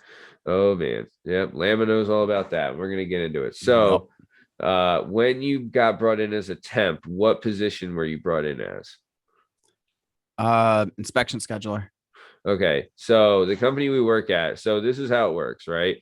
When you have a major building, right, you get what's called equipment breakdown insurance, and it usually comes as a part of your policy, right? So in major buildings, right, you have, like, say it's like, New York City is one of the big ones. There's tons of high-rise buildings there. They all have boilers in them and water heaters and things like that. These things are legit like a bomb in this building, right? Like if they don't get monitored and inspected, it can blow out the whole first 3 floors of a building. And some of these boilers are the size of like a fucking like a 30 by 30 room. You know what I mean? Like they're massive, massive, massive pieces of machinery, right? So that being said, it's a state regulation, right? Like the state regulates that they have to be inspected, they have to be clean, they have to be taken care of. right? So that's called equipment breakdown insurance, and that's all covered through your policies, right? Like if you get, property and liability, it'd be covered through that. So what Dominic was doing is that we have at the company, there's a bunch of guys who will inspect boilers, right? And they they'll go and they'll make sure it has all the state regulations and everything like that, and that you're all qualified and everything. So what Dom was doing is he was scheduling those inspections, right? And like there's like millions and millions of boilers that need to be inspected every year. So that's what I was just gonna ask. It's yearly, just like your car? Like you got to make sure it's running properly because it could hurt somebody otherwise. So it is every year. Yeah. Oh yeah. Big time. Yeah. Think how many buildings there are in New York City. Like that's New York City alone, and like schedule's always packed, man. Always. Yeah. It's a singular boiler for a whole building. Some of those buildings have 75, 80 floors. Like they're going to be huge. Oh, dude, for sure. Right. Like in a couple of years ago, right before the pandemic, I had to go up and do like a trip to New York where I was there for a week. I stayed in Tribeca, and we were doing installs of something else, but I was going in all these New York City boiler rooms, and bro, like there's some parts of that city that shit ain't seen the sun in years, right? Like, so like these guys are going down in like the depths of the city of like these massive buildings, and like, dude, opening up these huge boilers that are, some of them are all different and from different years and different makes and models. Like it's really like, as far as an industry goes, it's absolutely fascinating just because of like the scope of it. And it's one of those things where it's like, we all have been in buildings that like schools, right?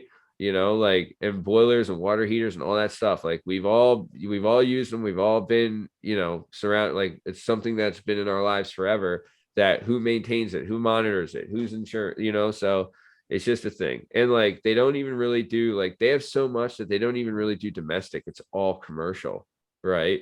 Just because like you don't really need to inspect your home water heater and stuff, unless you live in like a mansion that is, size of a hotel. Yeah, but as often, it's not as dangerous. In your house, you have a singular hot water heater. In a sky rise, you have one that is 19 times the size. Oh, if not more. Yeah. Massive. So you're scheduling inspections and you're doing all that stuff.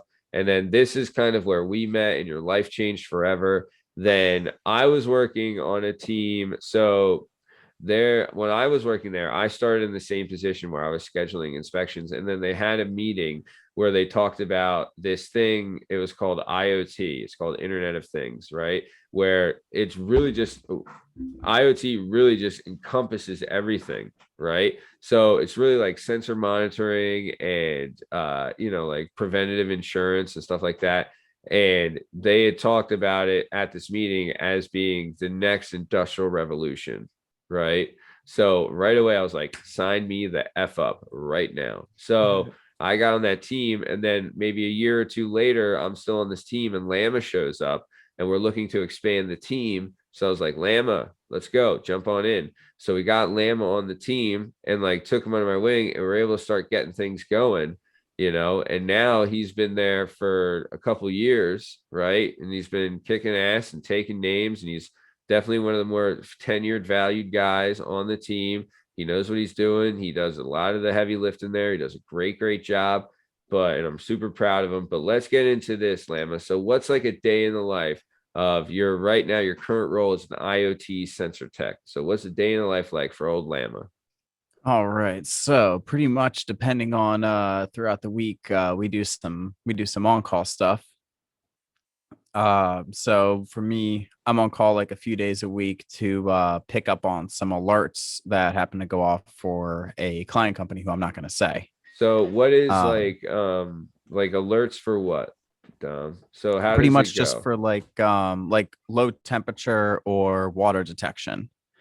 So if if you're showing like if water ends up like coming into like your boiler room or like a bathroom or I don't know, like under a sink or something like that, or like a kitchen, I would have to call like security and say, hey, just to let you know, like there's water here.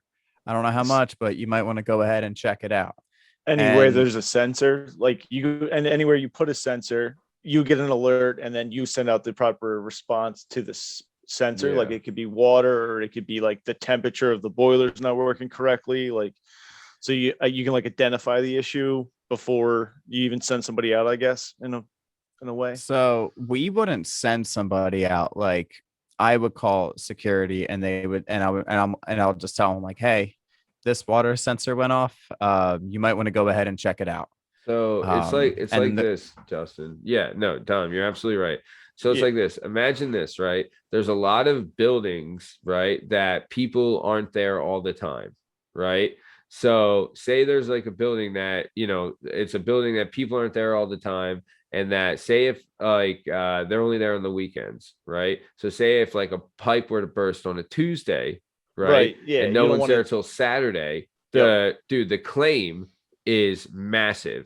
So insurance companies had called our company saying like, we had the biggest payout in claims ever that we've had. It was massive, crazy, right? Like, what can we do to lower the claims that we paid out, right? So what they did is they installed these sensors that will monitor like frozen temperature, help prevent frozen pipes and water and leaks or floods or whatever. So what happens is you put them in these locations, right? And they're kind of like once they're there, once they detect something, they send it out to two places, right? So say if it's a water sensor detects water, it'll send a notification to the contact who is at the who runs the building, right? Yeah. And then it'll send another notification to our team, right? To Dom's team. And then Dom or one of the other guys on the team will call him and let him know, like, hey, you got some water or something, you need to check this out or whatever, and let them know. And then they'll go check it out. And dude, like the claims that they've prevented thus far, it's unimaginable the amount of money. Oh, dude, it's unbelievable. Like unimaginable. Like so much money's been saved since this has happened. Go ahead, Dom. Sorry. I remember you told me like you were on the phone with somebody and they said like it practically saved their life. Like their water heater was about to explode or something. Yeah, I was on the phone with a lady one time where I called her. I was like, hey, you got a water alert in your boiler room in your basement. And she was at I'll just say she was at a church, right? And she was like, really? I was just down there, nothing's going on. And I was like, well, can you just go look? And she was on the phone with me, walked down there. She's like, oh my God, all this steam is coming out of the machine here, out of the boiler. And I'm like, turn that off right now. You need to call someone and get out of the building. Right. So she turned it off and like she called like the plumber and the fire department or something. They came over and they're like, if you didn't shut that off, that thing was about to burst. You know what I mean? So like this thing, this little, whatever, like a sensor saved this person's life. Almost blew the basement out of this place. It was crazy. But yeah, dude, that's just the kind of, but like, dude, and so also it gives insurance companies this. It's a put up or shut up, right? So say this, right? Say you install sensors at this location, right? And say there's a sensor there and the batteries die, right? And Dom and his team will call you and say, hey, the batteries are dead. We'll send you out new ones, but they just got to be replaced. You sign the agreement that if the batteries were dead, you would replace them, right? And the person's like, yeah, I'll do it. Yeah, I'll do it. Yeah, I'll do it. Whatever, right? And then say they don't. We warned them. We told them a bunch of times the batteries are dead. They did nothing, right? Then something goes off and they don't get a notification because the sensor that would have informed them the battery's dead, right? And then they go to place a claim with the insurance companies. The insurance company will say, well, no, this is on you. Had you changed the battery like we told you, then we could have prevented this. So this you have to pay, you know what I mean? So it's just another way that the insurance companies can kind of wipe their hands out of a claim, Yeah. But dude, this stuff, and it's already started. It's going to be in every home in America. It's going to be attached to everything. Like the way insurance is going now is that they have these different types of insurance where you're going to get something like home cyber protection, right? Where eventually you're going to have everything in your house is going to be hooked up to your phone, right? It'll be your boilers, your water heaters, your plumbing will go through it, your refrigeration, your air conditioning, like your cameras and your doors and all of that will be hooked up through one network, right? And to protect that, you'll have to get home cyber protection, which is like an like an antivirus insurance package that you would get. But then you'd also have to get like service line, which would protect anything from like breaking down. So it'd be like equipment breakdown for all your electronics. That's where it's all going, man. Eventually, like sensors are going to be on everything, and they already started. You know what I mean? Yeah, especially for homeowner insurance. Like the insurance company's going to say, like, the water wouldn't have leaked in your house for the 3 extra days if you had a sensor, or the pipe wouldn't even have burst if you had a sensor. We could have told you it was frozen for too long. Yeah, long before it even. And it's good for, my dad has it at his house for his sub pump, and he has it like the old, a much more crude way now, where it's like he has a camera set up, and then another one of those smart light switches. So he turns on the smart light switch, it turns on the sub pump. But like in the future, you'll just have a sensor that it could just send him a message to its phone. So, your sub pump, turn it on. Boom. Yeah, no, you're absolutely right, dude. And it's not just for water, like it's everywhere. Like there's some that are in, I don't want to give too much away, but I didn't know this, but wine has to be stored at like an exact temperature, right? An exact temperature degrees. Yeah. Exactly. So imagine if you have like a wine, cooler that has millions of dollars worth of wine in it, and it goes up or down like 10 degrees, your shit shot, right? So they have sensors for that. They have sensors to put to monitor like food that's being spoiled and carbon monoxide. And this doesn't even get into the really secure, like this is all preventive insurance. Doesn't even get into like the security side of it either, with like motion detection and things like that. It's forever evolving, and the growth of it's limitless. Yeah. And it's really like what Dom does. He's really at like the forefront of the front lines, and it's a very cutting edge job. And he's very much like, it's a niche thing. Like if you put IoT on a resume, you're getting hit up a lot, baby. Oh yeah, big time. Wouldn't you say, Llama? Oh yeah, absolutely. I feel like also when you're in IoT too, like I always thought when I saw you guys, I was like, yo, this is the game. Like, this is the game where you want to go. Like you were like, I could tell through body language. You and everybody there were just being chill, like cracking jokes and shit like that, and just being comfortable. And I was just, I guess, a temp like, wow, you can do that? You can have fun and do XYZ. Like, dude, this is cool. And then once I saw you guys, I was like, wow, you guys are technical. I was like, I don't know if I'll ever do this. And then looking back now, it's one of those things where it's just like, I've learned we work hard and then we play hard. But first you got to do a lot of working hard before you even get to the playing hard. Yeah. And a lot of it, like you said, like in the beginning, like, we had our moments back and forth when it came through like learning everything. But like in the end, I see where it is. It's just like, you got to put all bullshit aside, understand this. And then once you understand it, you fucking know it. And you can go ahead and take on everything else. Like you were like, yeah, there's no training book. There's nothing that I could like give you and say, read this up and follow up with me tomorrow. There's none of that shit. It's either you got it or you don't got it. And I think it's one of those make or break type of deals, and being tech savvy is a very big thing about it. Like if you aren't keeping up with like what's happening with technology or anything in particular, like you're lost, you're stranded. Big time. And a lot of it too, like I've also realized there's a lot of shit too that you couldn't teach me if you wanted to. Some of it is you learn by doing, and learning, like if someone calls you, mentions this scenario, or you could be given a whole scenario through your boss and they're just like, here, go ahead and do this. And you're like, I don't fucking know how to do this. But like, if you spend 10 minutes just thinking about like all the different possible options, you're good. And it's also one of the things that built, and I saw this and I've seen your skill in this improve greatly. And it's honestly, I think in an office setting, it's probably, if not the best, one of the best skills to have is problem solving.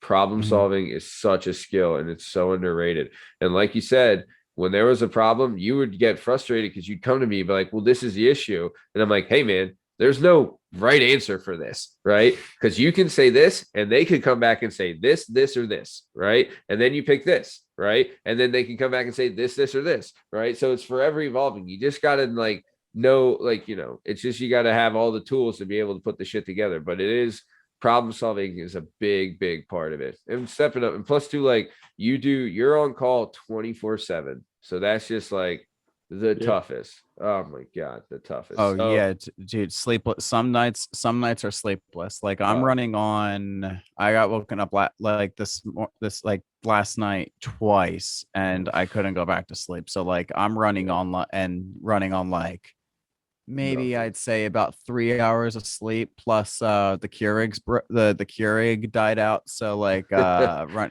The most equivalent thing I've had to coffee today was the Gatorade. Yeesh. Yeah, no, dude. And I used to be in your shoes, man. I used to be on call too.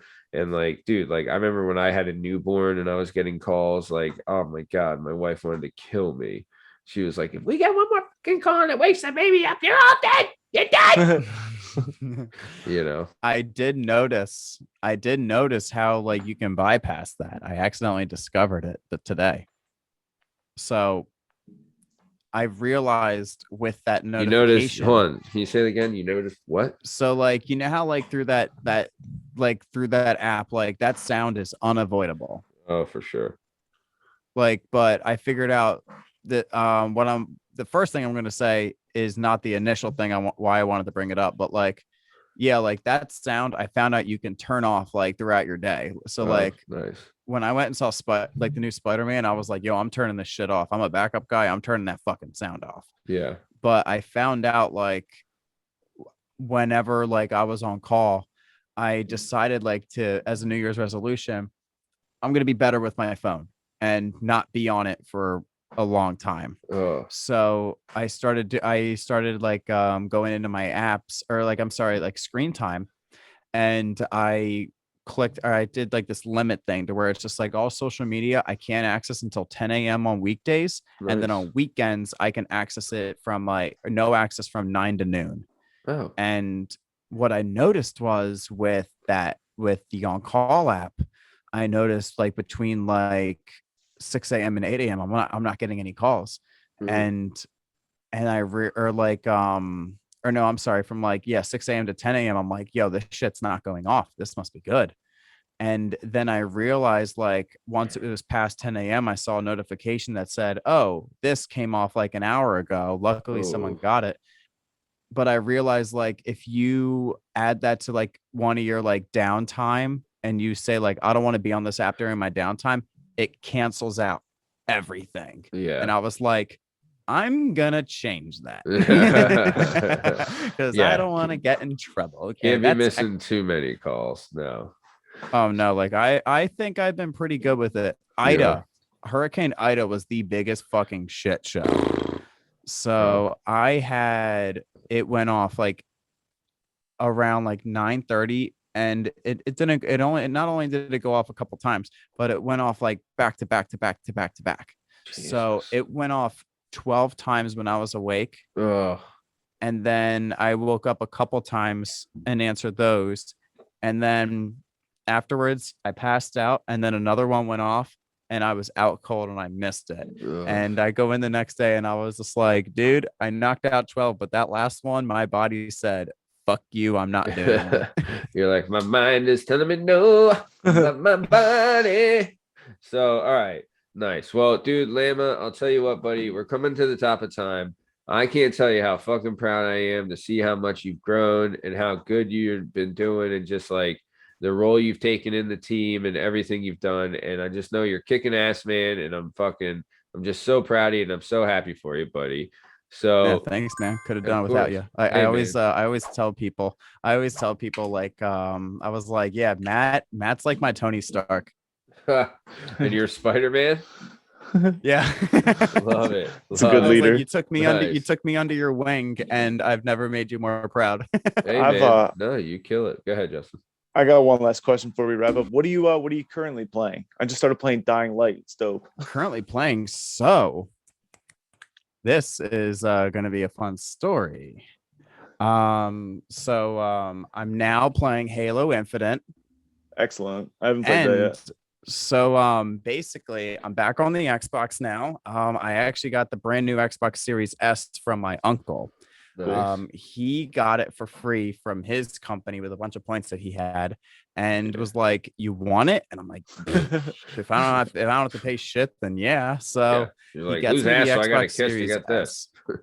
Gets me the Xbox Series S, and I told him I was like, I only wanted it for Halo, so that's up to you. Yeah. And he got it for me, so I grinded through Ghost of Tsushima. The deal was I wasn't gonna play Halo until I beat that game, and I'm letting him borrow it and paying off my debt. Yeah. And so now playing Halo Infinite, and going from Halo to like any other like shooter game, like from like Call of Duty to like whatever, Yeah. and going back to Halo, it is the biggest mind fuck ever. Really? Halo's Like, just that much better? it's more or less of just like the controls were so much different. Like I think it was like B button with like, you know how like today like the right analog is like melee or something like that. Yeah. And Halo, it's the B button. Yeah. And then Halo's the reload always. button's the X button. And Yeah. no, I'm Yeah. sorry, it was like the right bumper button. So like, and like everything was and the so change different. your ammo and all that. Just dude, it's the same thing when I play like Red Dead Redemption, right? I'll play that game and then I'll play something like Assassin's Creed or something, and then I'll be like, dude, it's just nothing compares, you know? So maybe Not I'll at try all. Halo Infinite. So Halo Infinite's what you're playing? Yeah. So yeah. And then if you want to give me your gamer tag, yeah, we'll go. And also Halo Infinite, you don't need Xbox Live Gold for it until May. I just found that out. Nice. Yeah. You can play Like online for the free. season. For now, like it's free. Unless you have Game Pass, then you already have gold included. But I don't have Game Pass because I pay for too many fucking streaming services. And I just got Paramount Plus. So How is I'm it? like, I'm done. Dude, what's on Paramount Plus? I literally only got it for the 14 new South Park movies that are coming to it. Whoa. So nice. Yeah. Trey Parker and Matt Stone signed a $900 million deal with Paramount, which offered 6 new seasons. The show's coming back for a new season in 2022 after they never had a season since 2019.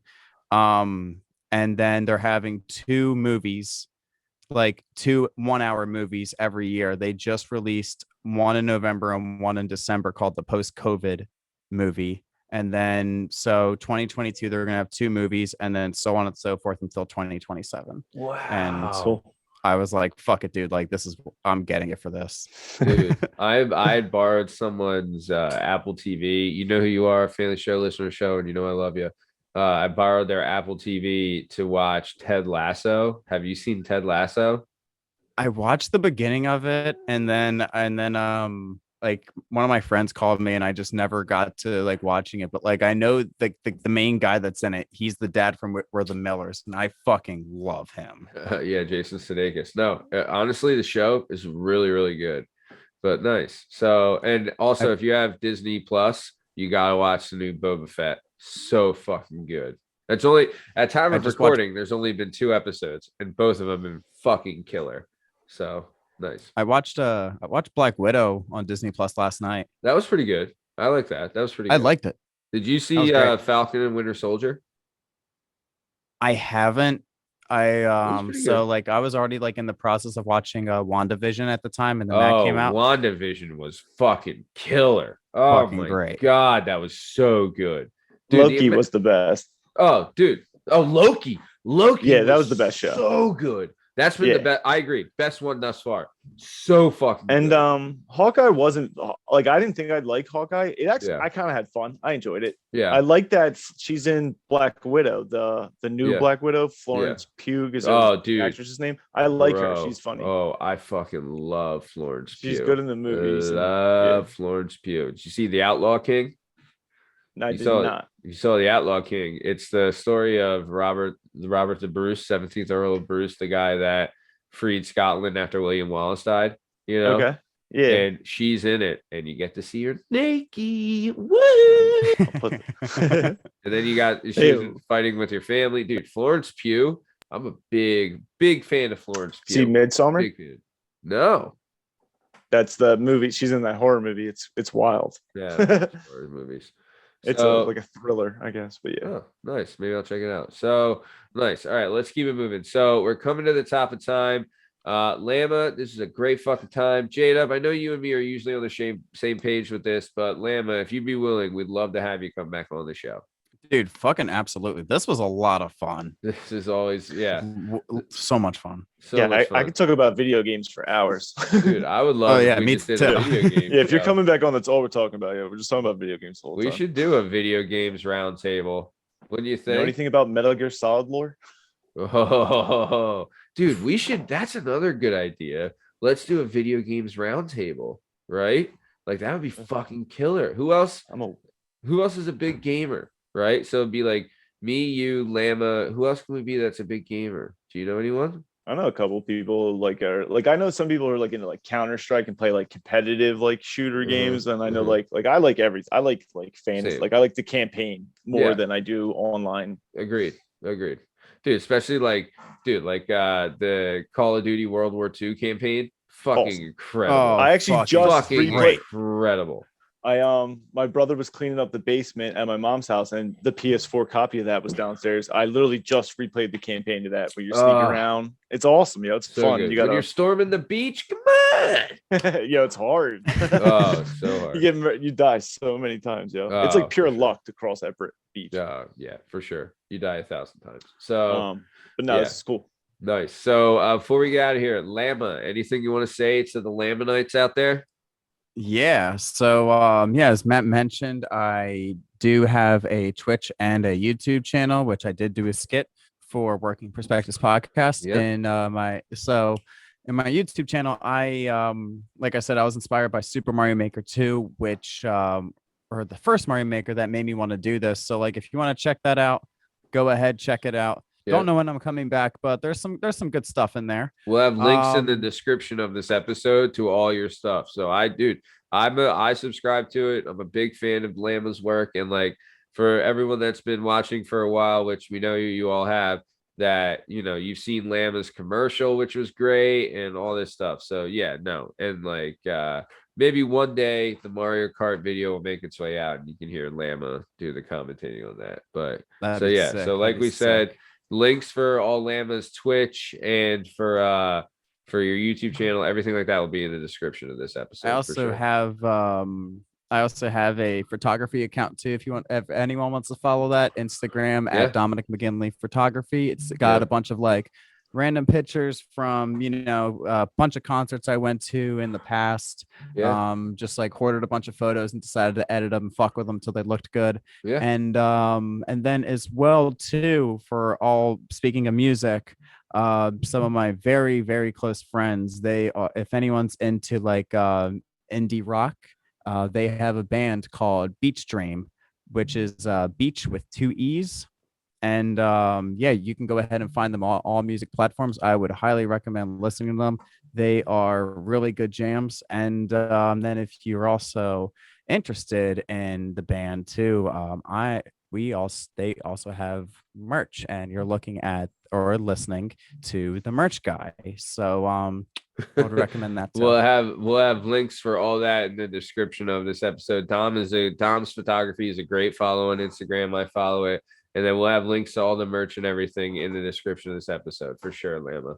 Very cool. So, Jalen Dub, anything you want to say to the peeps before we rowdy 5,000? Yeah, you got one more Instagram follower, Dom. I just followed that. I'll find your YouTube page, and everybody be safe. This is fun. We're gonna talk about video games, yo. Oh yeah. When you come back. Video game roundtable coming soon. So nice. Well, this has been another episode of the Working Perspectives podcast. I'm Matt Lavelle, accompanied today by jdub Justin Richardson, terrible Tom Lavelle, and the Llama himself, Dominic Llama McGinley.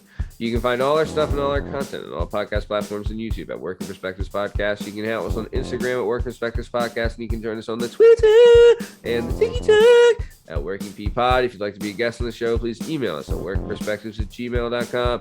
And please, guys, just get her to leave me the hell alone about doing the show.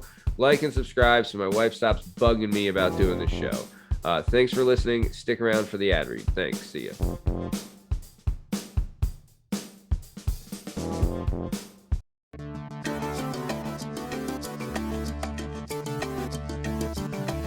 Do you have a message or a story inside of you that you've been waiting to tell? Have you always dreamed of writing a book, but are intimidated by the complexities of the book publishing world? Perhaps you want to use a book to launch your public speaking or consulting career. If so, please reach out to Scott and Bell Publishing, located right here in beautiful Philadelphia, Pennsylvania. Scott and Bell Publishing handle all genres and authors with all experience levels. Scott and Bell Publishing gives authors 100% creative freedom and a higher royalty split. They can be found at www.skotbell.com. That's www.s as in Sam, K as in Kite, O as in October, T as in Tom, B as in Boy, E as in Edward, L as in Larry, L as in Larry.com. That's Scott and Bell Publishing, where the authors go.